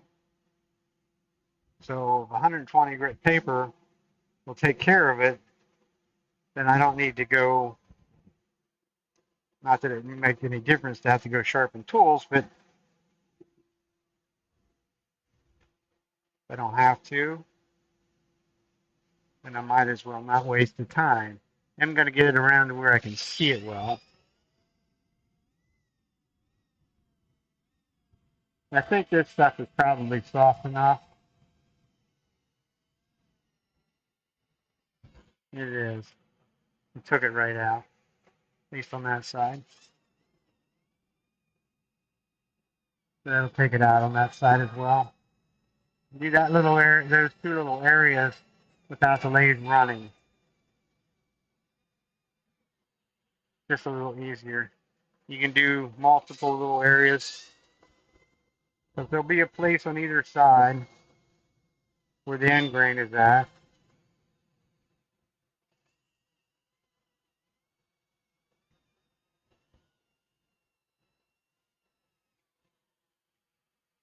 Where it's going to stand up.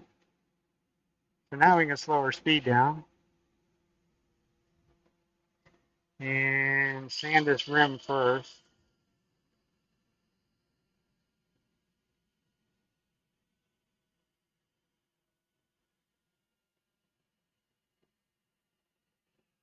And knock that sharp corner off.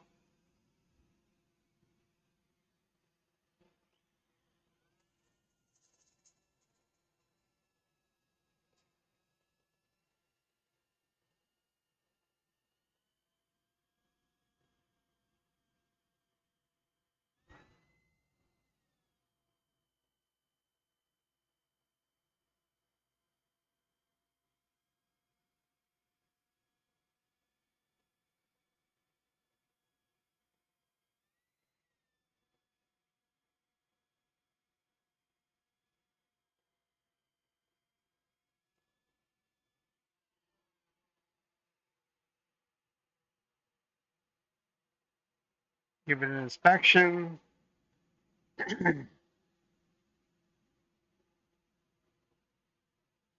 There looks like some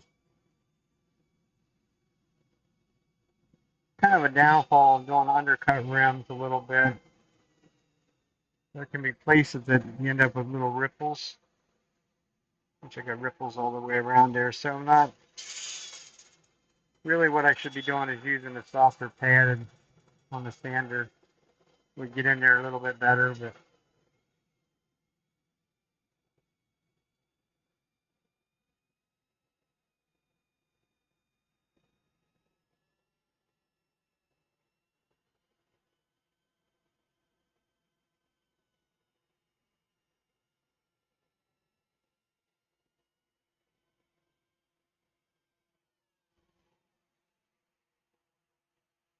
now also I went from that side to this side.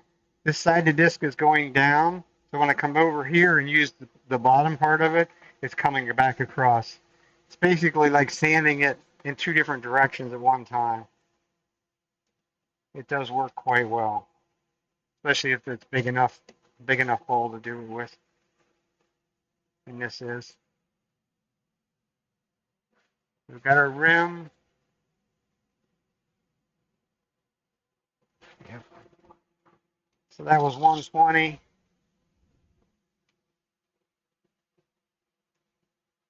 There certainly is no shame in starting at 120. I do almost all the time. It's easier to start a little bit coarser. I don't want to go below. I'm not going to go below or coarser than 120, but if I got to go coarser than 120, then I need to work on full control.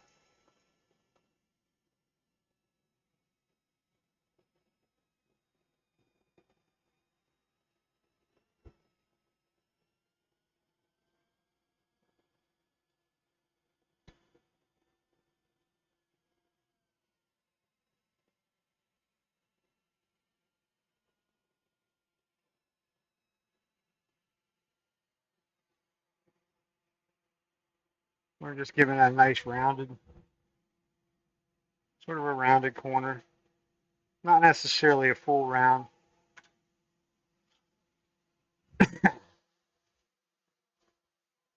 We can stop and inspect that to make sure.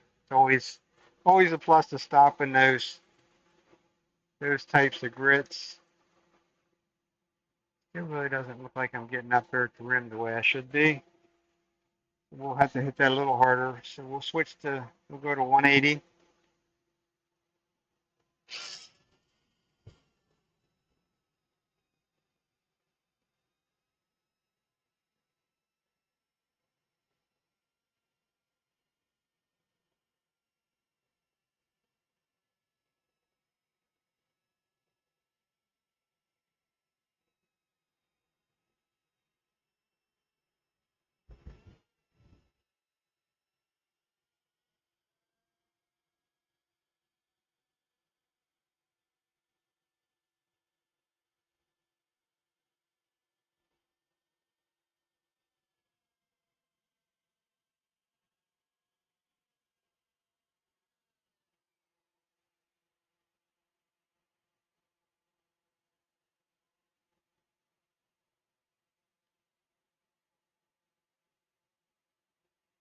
Still an area that's different color.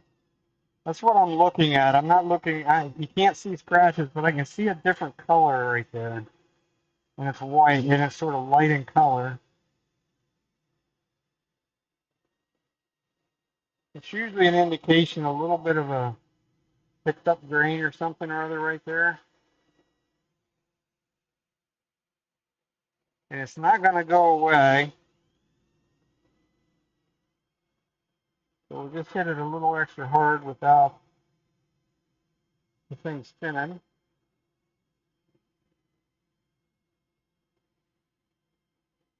Before we move on to the next grid.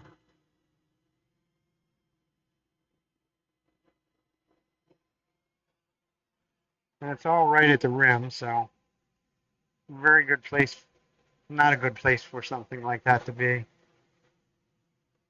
Still a little white there.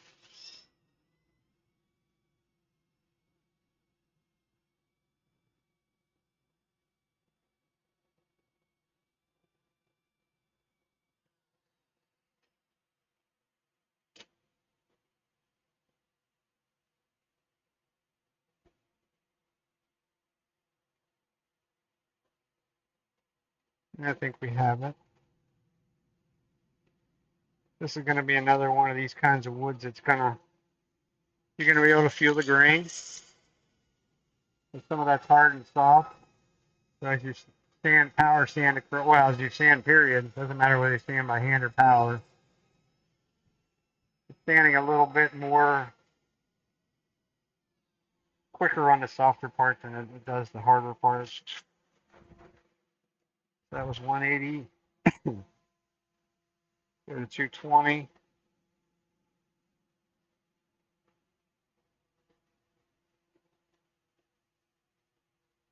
Clean our dirt and our grit out. More so the grit than anything.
That was 320. Last but not least is 400.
So that's all sanded up and ready to go.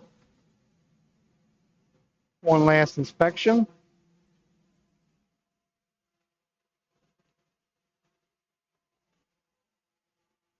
Paper towel to suck up get some of the dirt out of the pores, some of the dust out of the pores. Some of these kind of woods like this they're like almost impossible to get it out of there. I've seen some people use compressed air and stuff like that. I've tried that. It doesn't. Paper towel almost does better than anything else.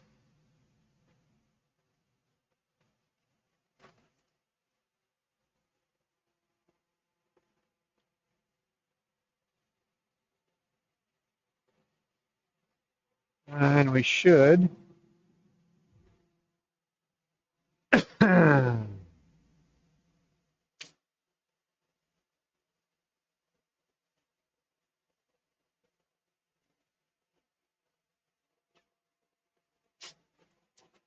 Be right back.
Last but not least, this is only 600 in it on this one, but do a little random orbit standing in here just to make sure that I don't have any scratches that's going to show up.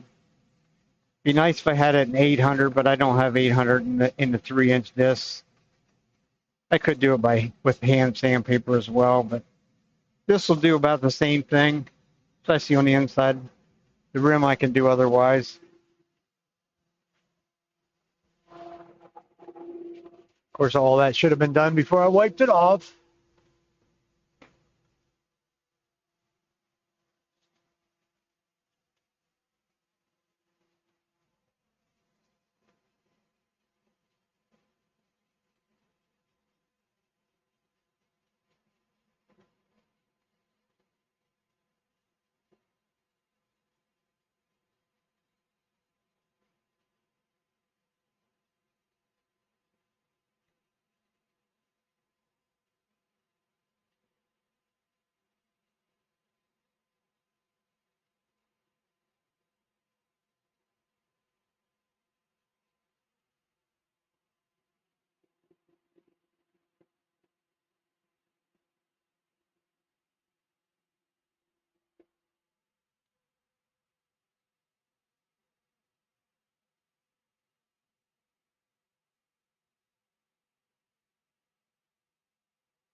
It's nice and smooth. Hopefully don't have any scratches that are going to be able to be seen. It's usually why I use the 800, because your eye cannot pick up 800 scratches. At least not on wood. I probably could on a piece of resin, but when it's all wood, it doesn't gonna do anything for me or against me. Now we're gonna go ahead and finish the inside. Gotta go get another glove.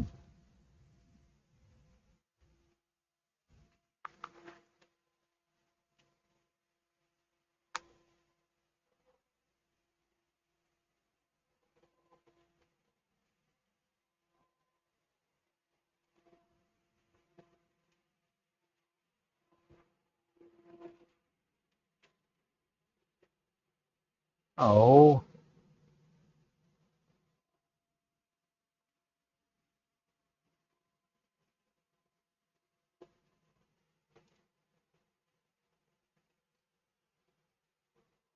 I normally put a piece of felt in there, but I know I can't get to where I store the felt at, so I normally would put a little piece of polyester felt in there. It creates a little bit of a pad for me, a little bit better reservoir. We'll just double the paper towel over. This is what we're going to use. It's a slow setting CA glue.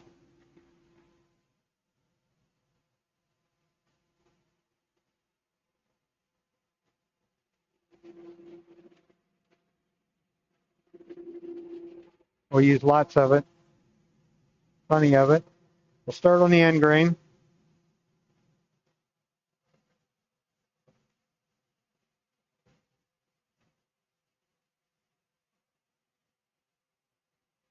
Gonna rub it in good.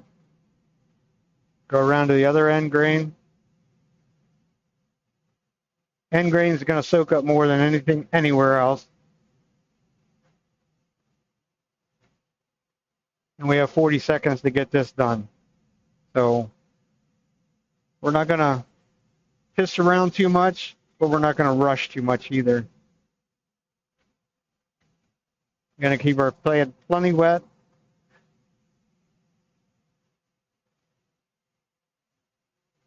As I spin it around, I'm looking for the areas that are dry, that has totally soaked in. Kind of does a little bit easier if I use the bright light in there, but the bright light does not cooperate with camera, so you got to do it this way. And then the last thing I'm going to do is come out here to the rim, because it looks like everything is soaked in. It starts to sit on the surface. You know you got it saturated. You get one more little rub around. As long as the surface remains really good and wet, it doesn't set up too quickly. It does stick to your glove, to your fingers. Still super glue. That's the part I gotta stress to everybody that purchases this stuff. It's like it's still super glue. Just because it doesn't stink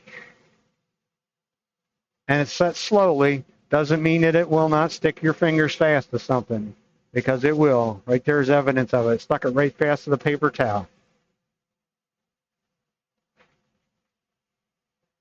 So what I'm doing is wiping off the excess. I only want what's in it underneath the surface. It's starting to set up because it's starting to get hard to rub off right there. I did part around just a tad long.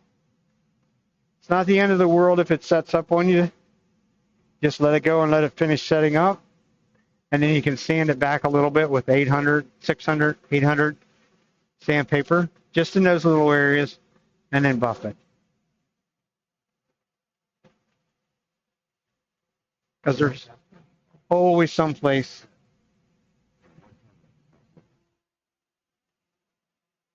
Copy the one camera not working. I'll take care of that very directly. I think I did that to me last week too. That's weird.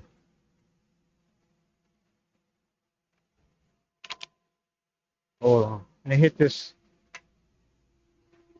Take the glove off so I don't stick my finger fast to the keyboard. Overhead camera is the one not working. Yeah.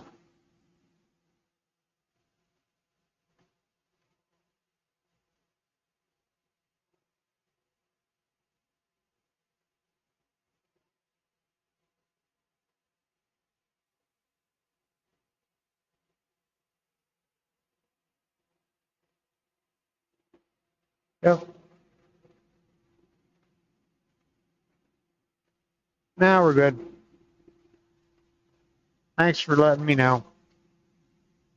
Gonna give it a spin nice and slow. I'm gonna hit this with a little activator on the inside, 18 to 24 inches away. Give it one or two little squirts. Mainly interested in this small area on the inside because we're gonna flip this back around in a little bit. So that's our inside totally finished. And we're done with the big jaws. So that's what it looks like finished up. It'll get a nicer shine in that than what it is right now when you buff it.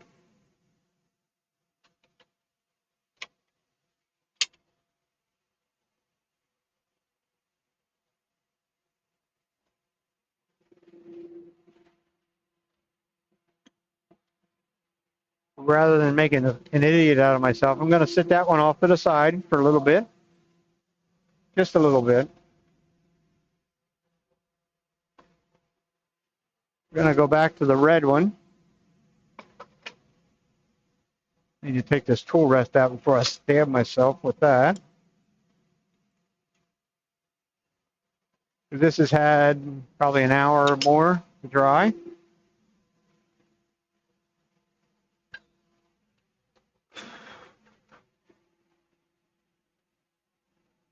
I really do need to go get some felt though. I'll be right back. See if I can get to it.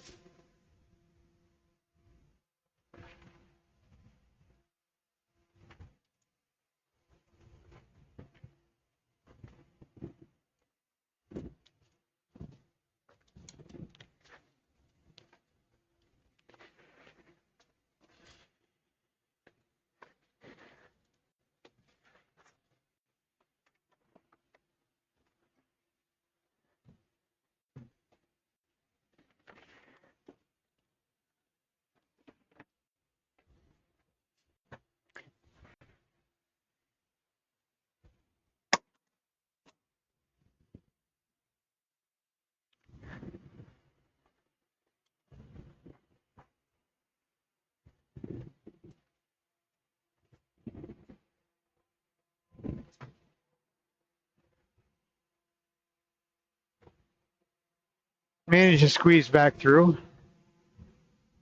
The wonder of doing a remodeling in a family room that you do the flooring and all that stuff. I need to have almost everything out, which meant it all got shoved into the closet. And that's where the little thing is that held all these little bits of polyester felt. Quit dropping them in the dirt.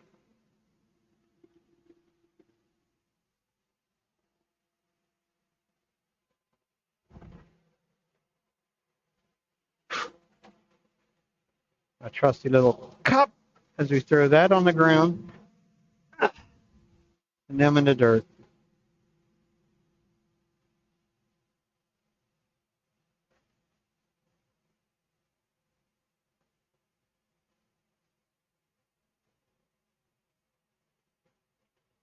That's enough to get us by.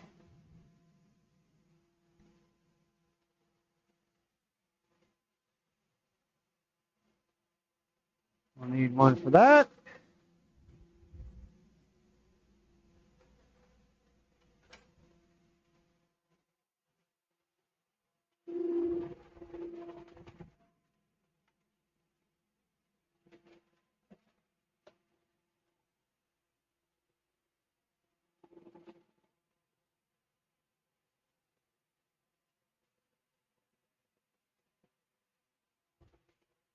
Should be nice and dry.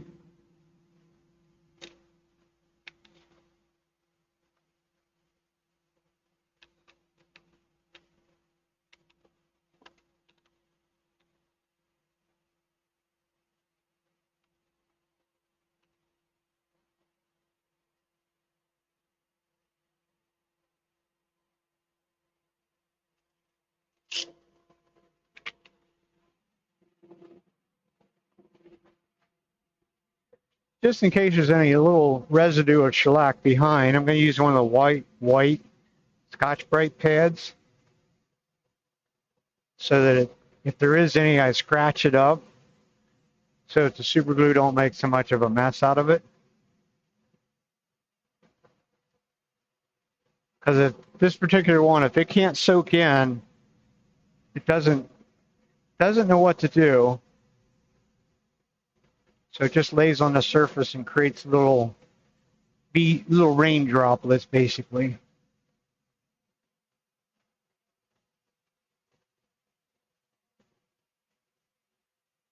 It also eliminated any little nibs or anything like that might have been sticking up. Which, as much as what this thing has already been sanded, there shouldn't be anything sticking up. You use a paper towel to wipe it off, clean off any of the dust and dirt.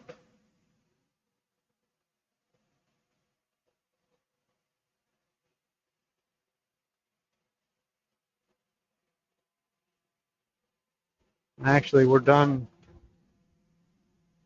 sanding for the moment. And turn the dust collector off. We don't need to listen to that. Glove.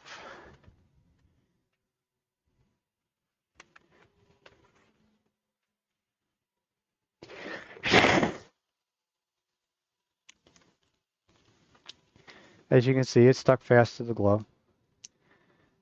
I was fortunate enough to get it off the glove before it ripped a hole in it, which is unusual. Usually I get it. Usually this is where I go through a lot of gloves. That and using the dies. So this piece here, we actually probably can do it the really, really easy way and spin it. Clean off the dust one more time. We'll try it this way. Now we'll do it by hand. This is just a little bit easier if you can do it this way. Because I'll just literally dribble it right on the top. Makes it really nice and quick to do.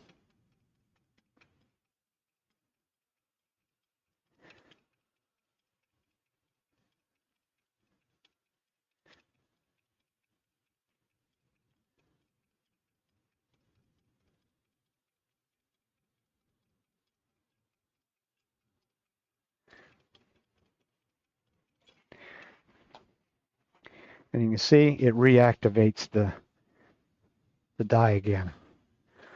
So if this is something that's like up against white or something like that, then you couldn't do it this way. You got to be very, very, very careful because it reactivates it enough that it would color the white. The other year we were doing a bunch of the little gnomes and such things as that, and I did some of them with holly and a color, and you learn really quickly that you can't let any of it touch the white. So now we're going to do the same thing as we did on our bowl. We're going to wipe off the excess. First go around, I'm just sort of smearing the excess that's on the surface around to make sure that I don't have any places that are dry, so to speak. As you can see, it pulled off a ton of color, or pulled off some of the color. Just using a dirty paper towel. So once again, the liquid to liquid, so it reactivates the dye. Is it going to hurt anything in a situation like this? Is no. So we're going to dry this off because we want this surface to be dry. I don't want any of the super glue laying on the surface. Otherwise, I'll have to come back and deal with it. I just want what went below the surface.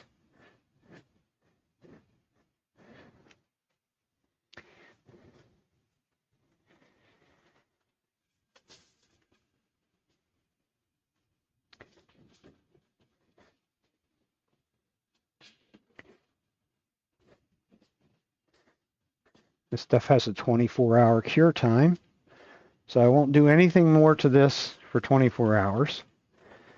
Probably really shouldn't do anything. I might not either. It's 8:30.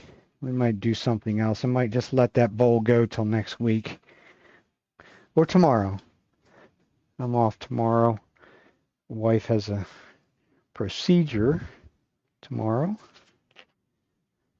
So I had the need to take the day off, so, and she's going to be sort of doing her thing because she'll get put to sleep to do it, so she'll be sort of out of it tomorrow afternoon and evening. So I'll probably be down here. I'll definitely be down here working on the floor, at least. That's what it's going to look like finished up, and if we went back to overhead, it would show better.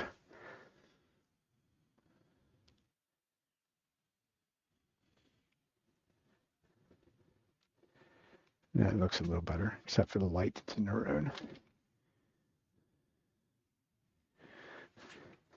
So that's our hollow form.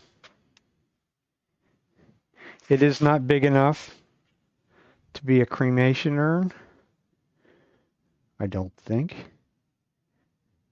Pretty sure it's not. Cremations urns are considerably bigger than that. Another project to let go till another day. Make sure it's totally cured. Let's see a place that's had some on there. And yes, I'm doing it without my glove. Brave. Wouldn't be the first time I stuck a paper towel to my fingers. That is one of the places that acetone does wonders. I am going to hit it with activator. Just one shot, and I'm spraying up here. You really probably couldn't see the mist come across, but I spray up here, allowing the mist to land down on it. I don't spray directly at it. Just to get it started. My climate this time of year, there's more than enough moisture in the air that it would dry. It would sit up and cure on its own without any help. So it does have some, definitely does have a money shot side to it. The other side is not so much. But display it at a craft show, it'll be facing that direction. We'll put a cap on it, probably about yay wide, and a finial on top of that yet.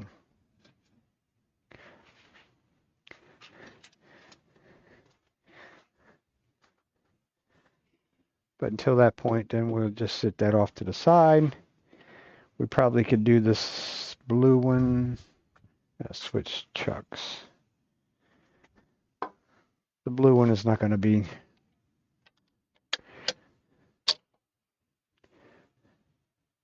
spectacular. But it'll be blue. It'll be a color. A lot of women seem to like the color, so.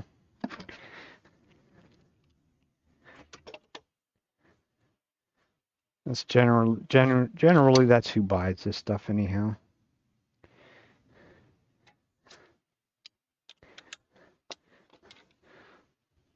So we need it back in our chuck to hold it.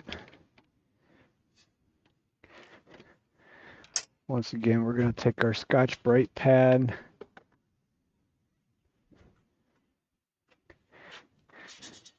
And we're going to sand it a little bit.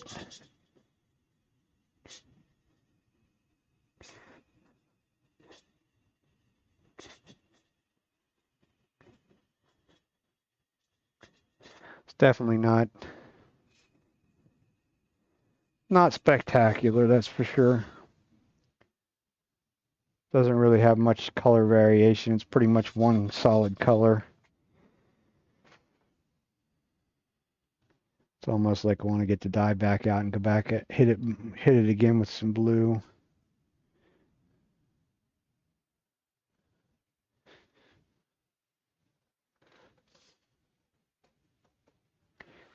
I don't like the white streak, and it's light. It's real light down in there. I think that's what we'll do with it.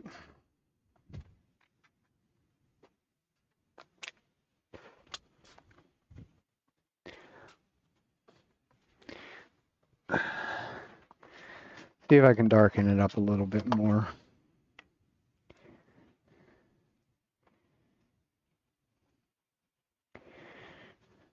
Chances are probably not, but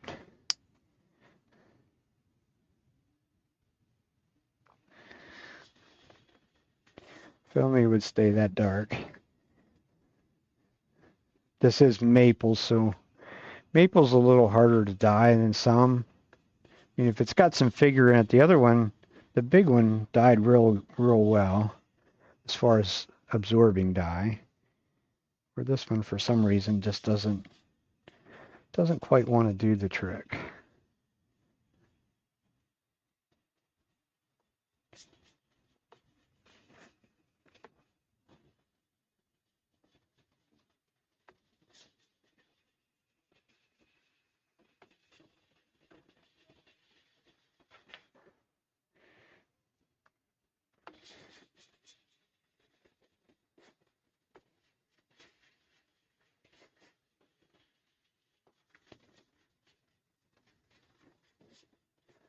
It's also going to mean that this is going to have to sit for a while. This will probably just sit overnight and I'll deal with it tomorrow or the next day.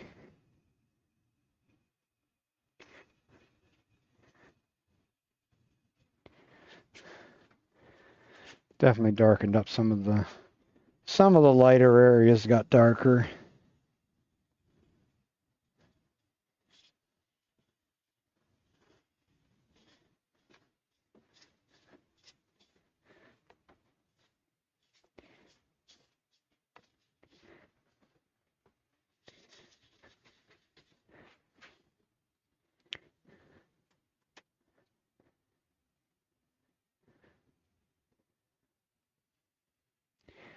Still have this lovely ring that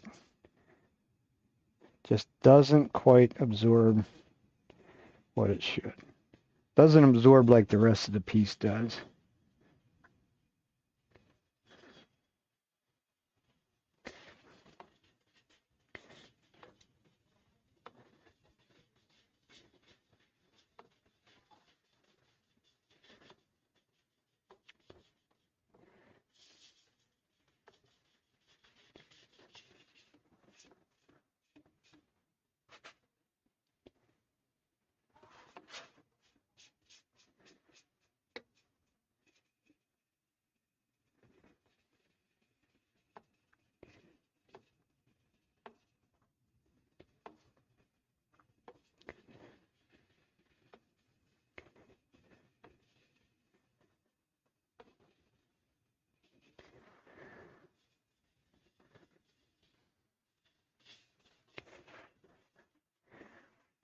Hardest part is not leaving any sort of lap marks in between.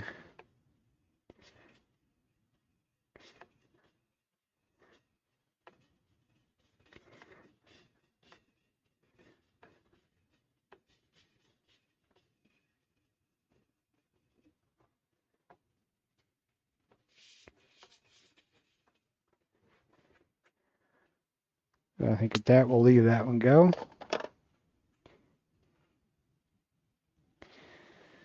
Open our paper towel up, get rid of let it dry before it goes into the trash can.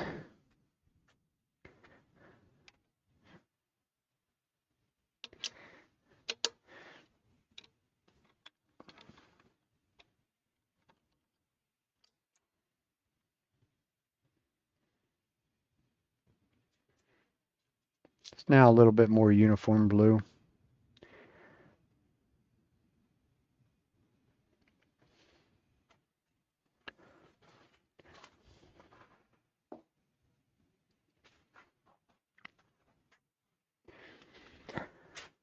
Another one for another day.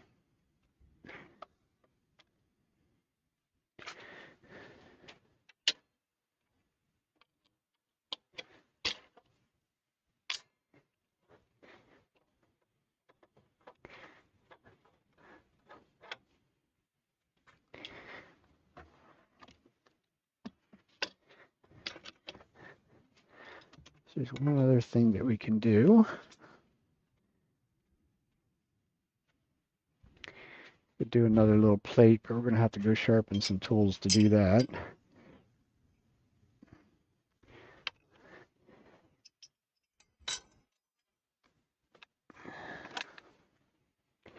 Because I do have a little one here. Yes. It already even has a tenon on it. Isn't that nice?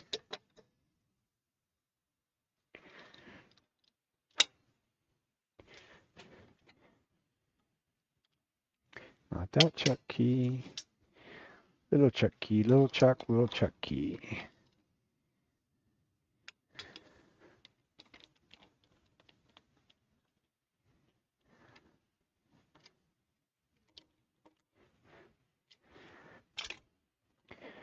So let's go sharpen 3 bowl gouges. Spindle gouges are already sharp.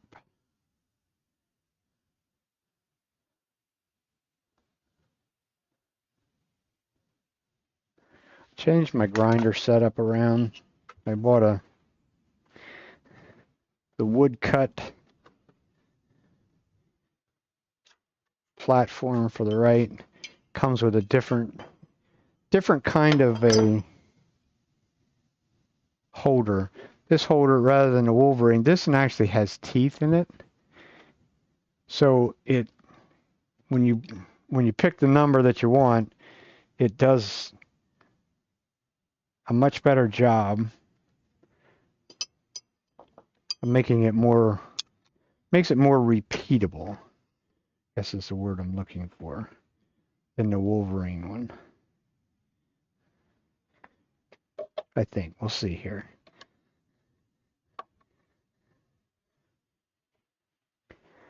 Now, what's our note say? 90. It has a trusty little scale on this side. So we're going to be able to. I did cheat though. To me, with their scale, they should have some sort of a little pointer or something or other, because otherwise you're sort of guessing at it. But I set it to where I had it at, where I started with it, and where I got it set where I wanted it, and I did draw a line down across the side of it. Still the same 2-inch setback as before. Sitting on number 8, I think.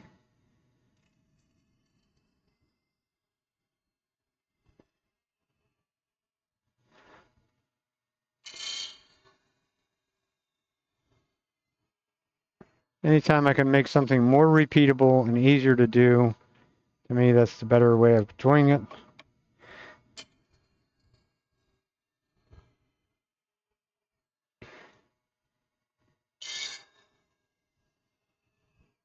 Although somehow or another I missed something there.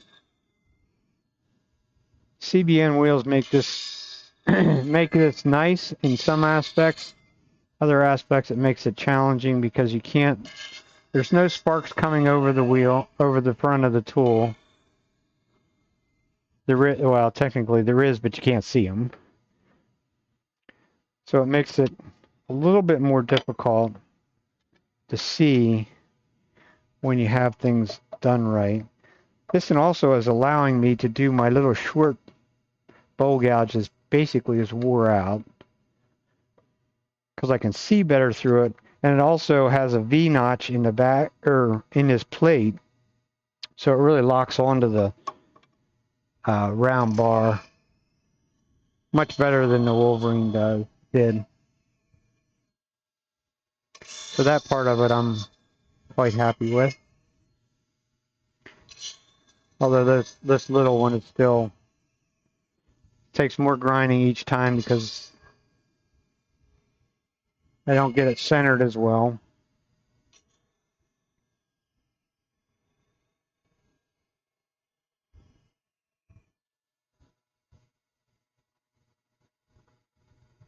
Because it's like you change the grind almost every time, or I didn't have it quite the way I thought I did the first time.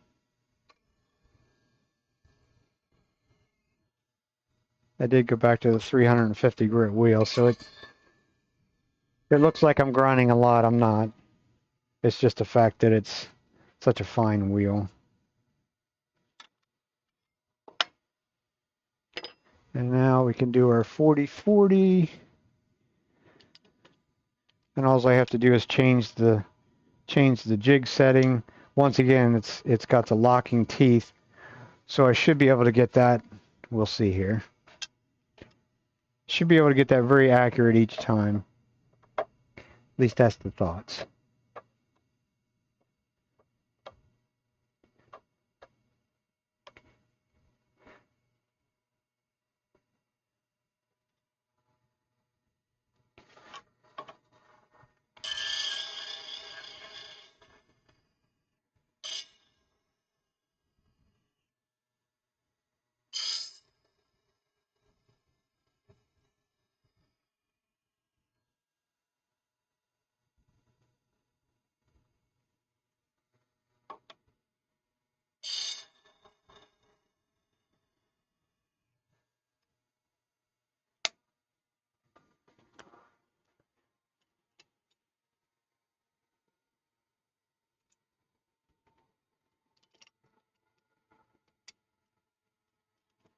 Does help when you undo the right thing, though.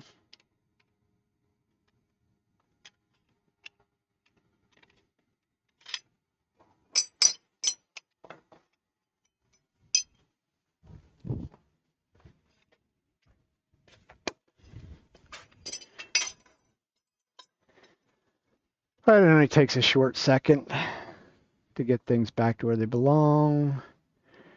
And this is going to be looking in two different directions.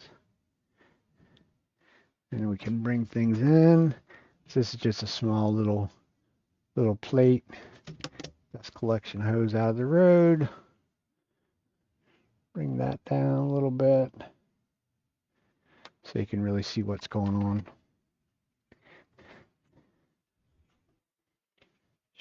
Short tool rest.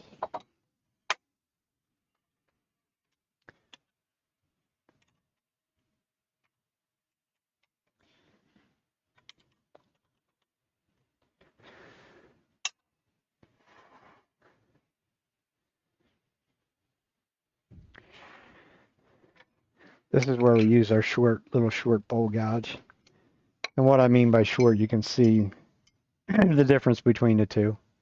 This one on the right, on my right anyhow, is I bought that last fall versus this one is probably 2 years old maybe. Something like that. But we're going to use it till it totally dies.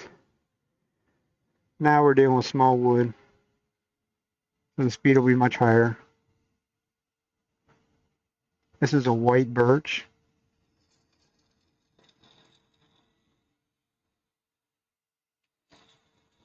Get rid of a little bit of the corner.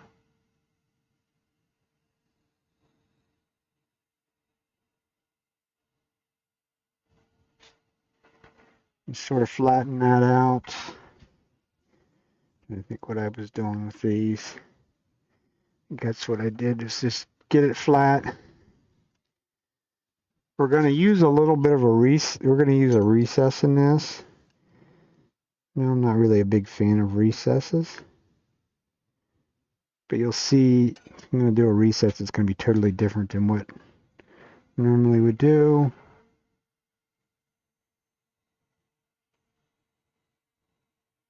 All the way.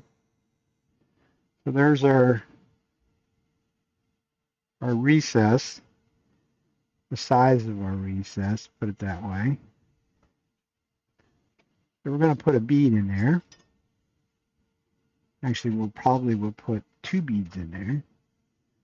So I'll drop the corner right in that little corner that I made. Do I need 2? No, I think the bottom, I think I'll use 1. So just make a bead.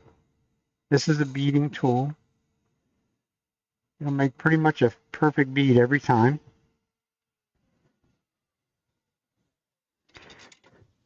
Make sure I got it totally around. It's better if I would take a little pencil line on there, so that I could see it better, see the center of it better, because it's not made to take off necessarily material off of the top of the bead, so to speak.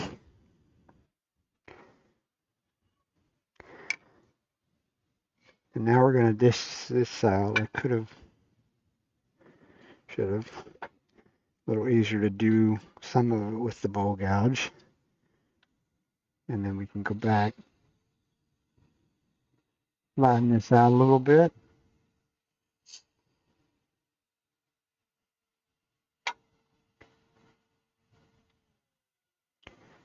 Always a good practice to stop the lathe to move things. Mainly because my hand's on the left side, so I could get up against this edge. There's 2 edges right there that would cut you. Could cut you. Would cut you. So we need to be on center. This is nothing more than a negative rake scraper.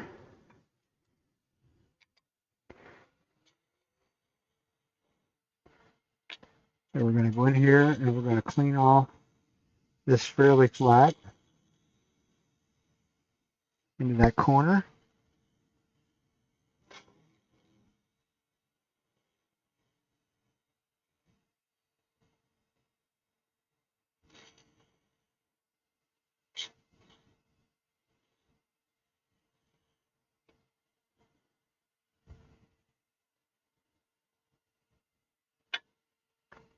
And then from there, we're going to take our little spindle gouge, and we're literally going to go into that corner and just undercut that bead ever so slightly.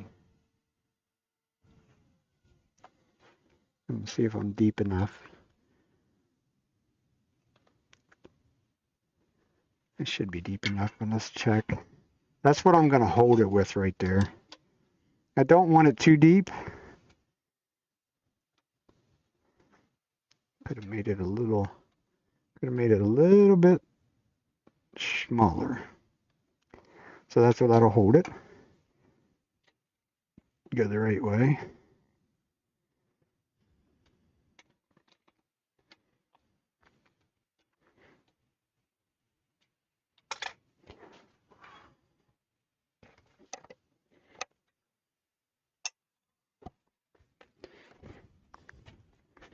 So now if we go across there in about a 45, we go back to our bowl gouge.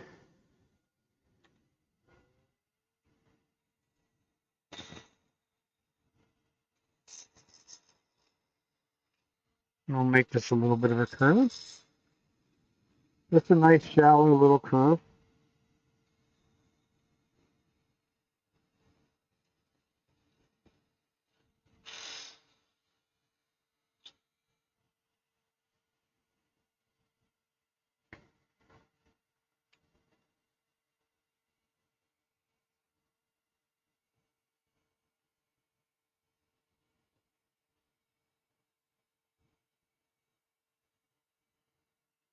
This is where the curved wings of the bowl gouge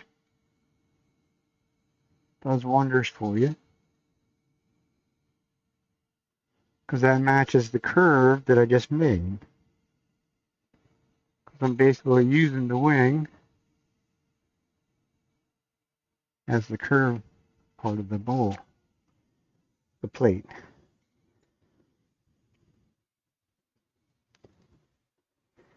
And I could get in there just a little bit and make that bead.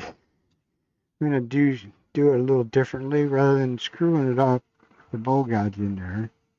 I just go in there with just a negative rake scraper a little bit, just to give me a little bit more room to move.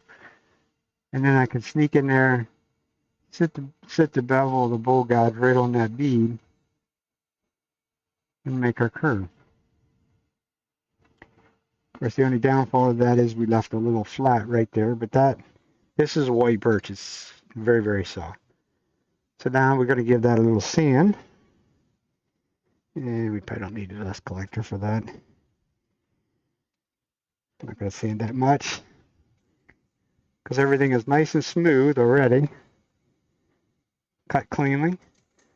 Start with 320 grit. This is barely touch the bead. Very, very lightly touch the bead.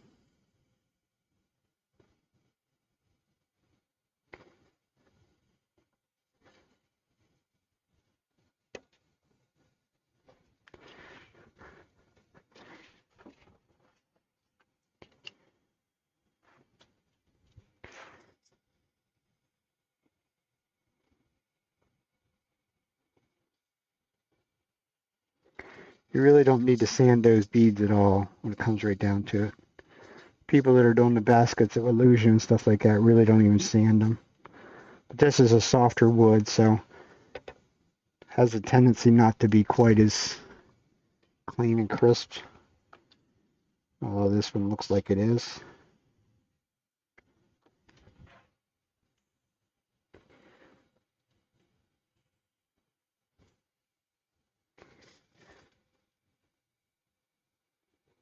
This is a little plate for the ladies to do their pyrography on it. That's really all it is. Last but not least, a little bit of 800.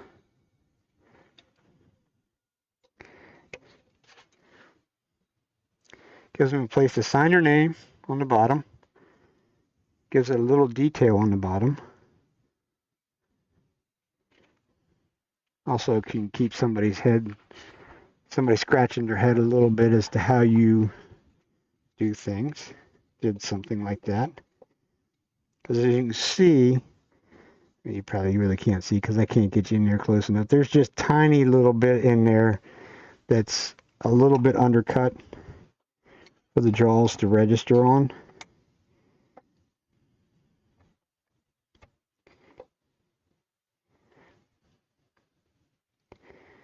And we'll just tighten it up, just tight.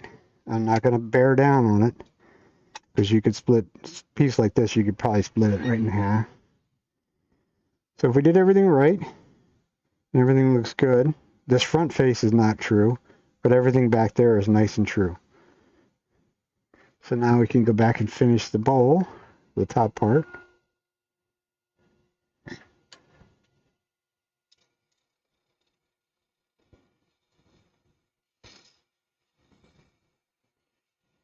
The last one of these that I did for him, my critic upstairs said it was way, way too thick. So this one will take down much thinner than the last one.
So that's that.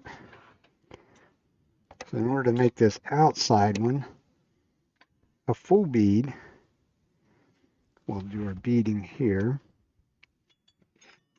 I think that's what I did on that one.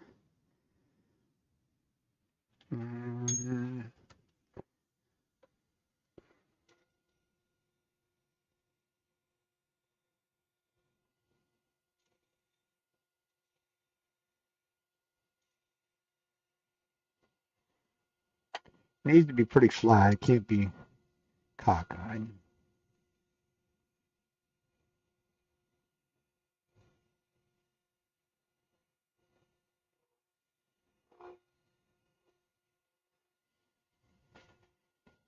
And I shouldn't have done that.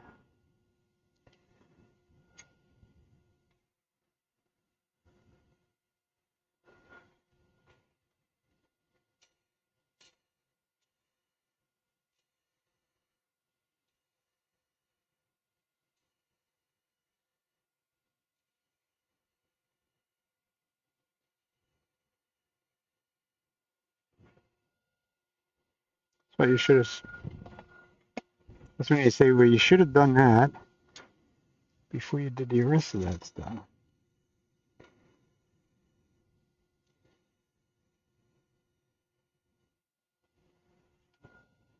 Now we're going to have to try and sand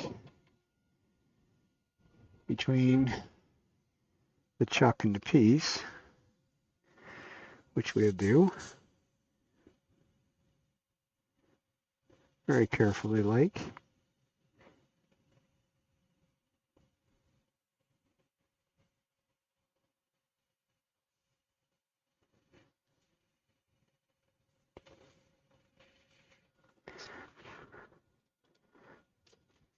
Could have some adverse effect on fingers. The chuck draws are pretty close to being closed, so there's no real sharp point sticking out at me. If I would touch them.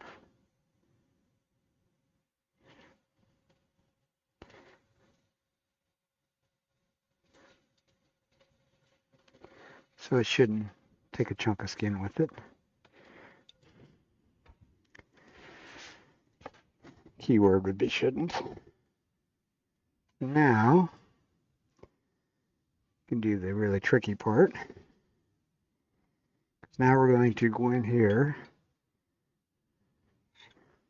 It's the other thing with the beading cutters, beading tool, I need to be out here on the very end where this is nothing in my road. So now I have to try and eyeball this left corner to meet that, which we'll see how well our eyes are working tonight.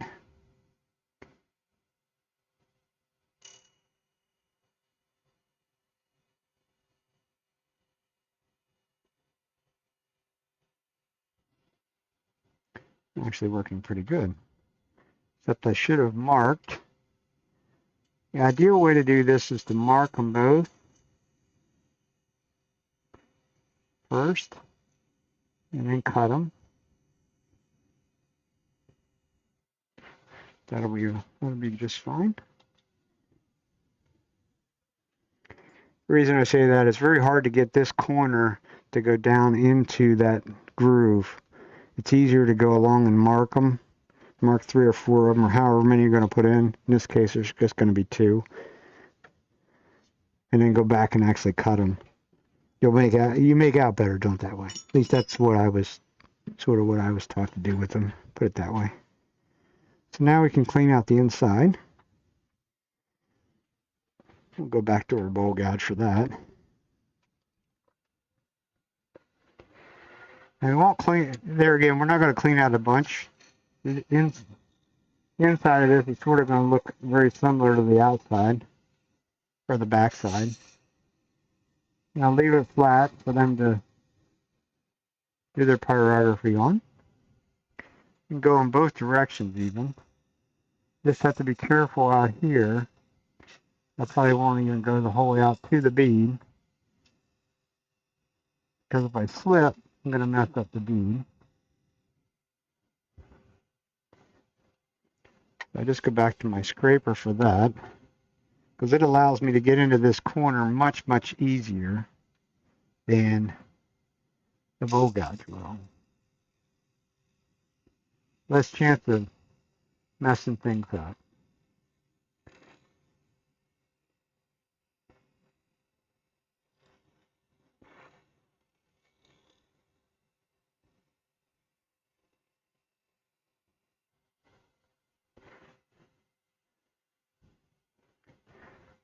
And then we have this decision to make whether we leave it just like that, or we could sink it down. I think we'll sink it down just a little bit more.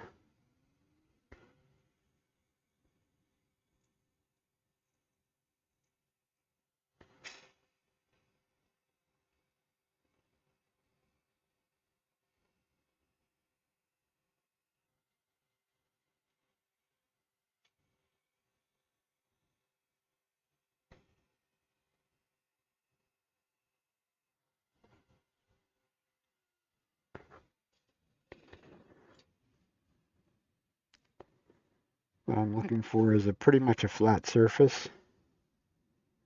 It could be a little bit concave towards the middle. It feels like there's a little bit of a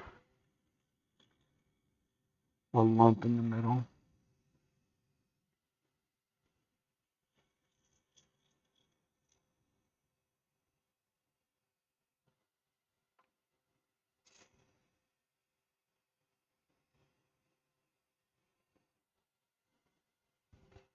The scraper is not perfectly flat across the nose. It has sort of a skewed angle to it. It's really made to do the inside of a lid of a box, to where I would go in and use this edge on the inside of a box, not so much that edge.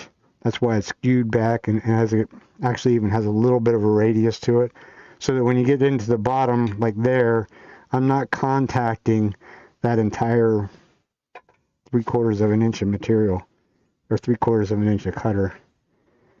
That's when things can go a little sideways.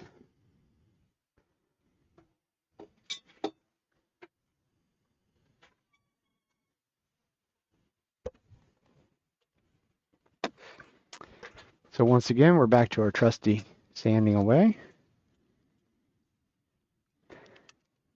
So we'll slow our speed down considerably. We don't want to generate heat. Sand just that outside of that bead. More interested in this inside piece. Use just a corner of the sandpaper. When I get into that corner, it'll do a good job for me. Of course, the very center is always the problem. So we'll do that by hand. Little random orbit. Just circles, keep the piece moving around because there's a little lump right there.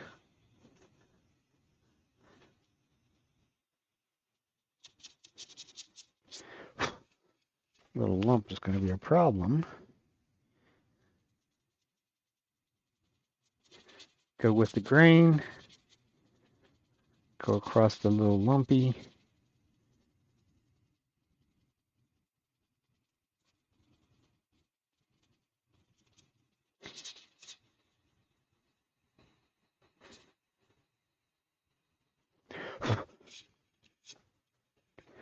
That takes care of the lump.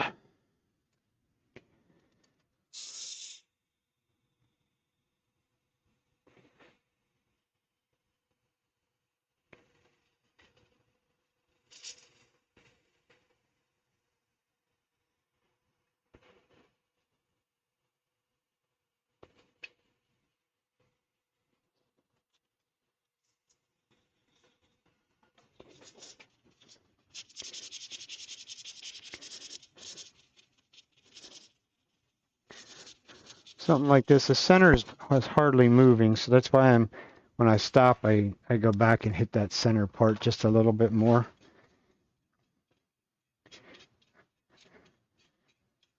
Otherwise, you sort of leave a little bit of it kind of unsanded.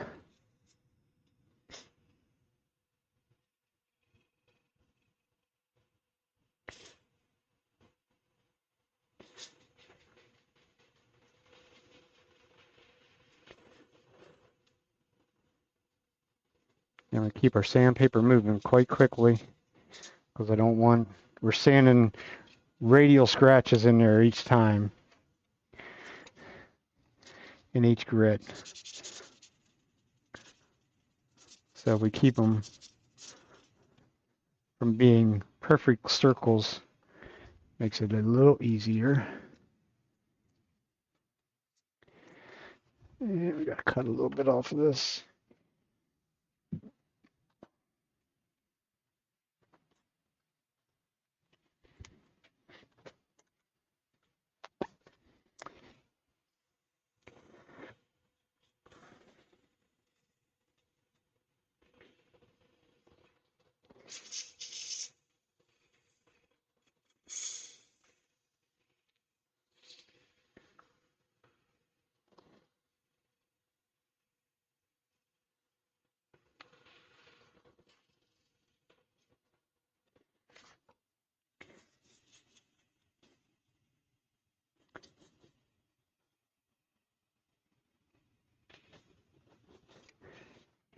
That's it.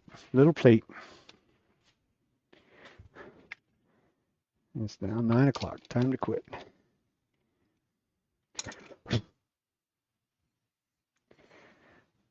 Little coaster, hopefully. At least that's my thought. Let's see if I got it big enough this time. Oh yeah, 3 1/4. That'll fit pretty much any cup. So they can do a little design on it. It probably could be even thinner than that yet. Maybe the next one. I have a couple more of them to do.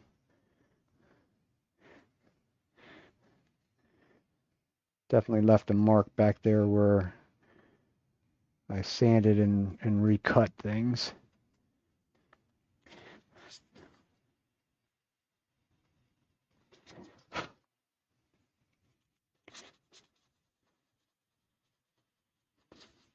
Nothing a little random orbit sanding won't take care of by hand.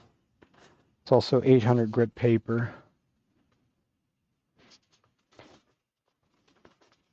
Like I say, for what they are, they're not going to be that fussy. That just gives you an idea on what you can do with the chucks in a small recess. Even this one here, this outside one, if I put the other size jaws, or the other size chuck, or the other size jaws, period. I probably don't have one that's in between the right size.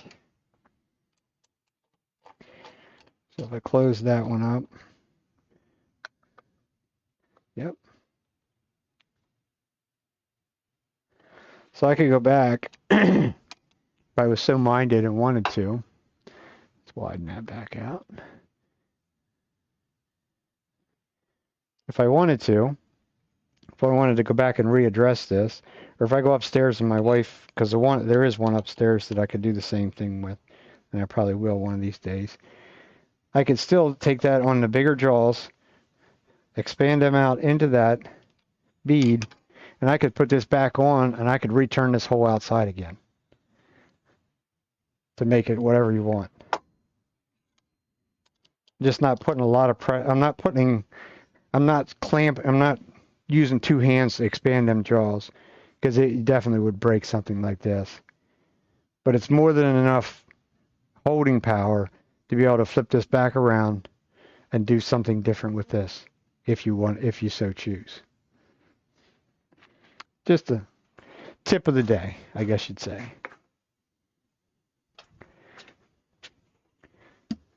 Other than that, we're done. Time to call it a day. We work with all dry wood, so we don't really have to clean anything up. We'll knock some of the shavings down to the floor, just in case there's any of them that have any moisture in it. I don't think they do. The stuff is very dry. Very dusty glasses.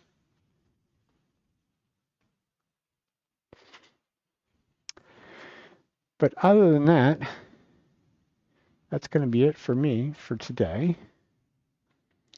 Like I say, we might have a go at it tomorrow. I'm not sure. We'll see how things go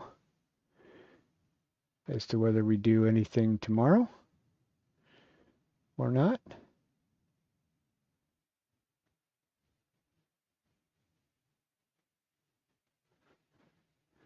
Other than that, we're going to see if there's anybody else on. Oh, Random Tinker is on tonight. So we'll send you over to him. I'm not sure what this is going to do. This is actually being broadcast on Twitch as well as YouTube. I do have a YouTube channel as well. So if you're so minded, you can watch it either place. It stays on YouTube. It's in there as a YouTube live. If you would go over to YouTube to watch it, you could be so kind as to subscribe to that channel. That would be wonderful. Otherwise, we'll see you maybe tomorrow night, if not next Sunday night. I'm here usually around 6 p.m. Eastern time, Sunday evenings. Doing something on the lathe. I do cabinet work as well, but I don't have the camera set up, and I like my fingers too well to pay attention to what somebody may say or something like that. So till next week, y'all have I think I hit the wrong button. Did I hit the wrong button? It says start read. So did it go? Yep, there it went.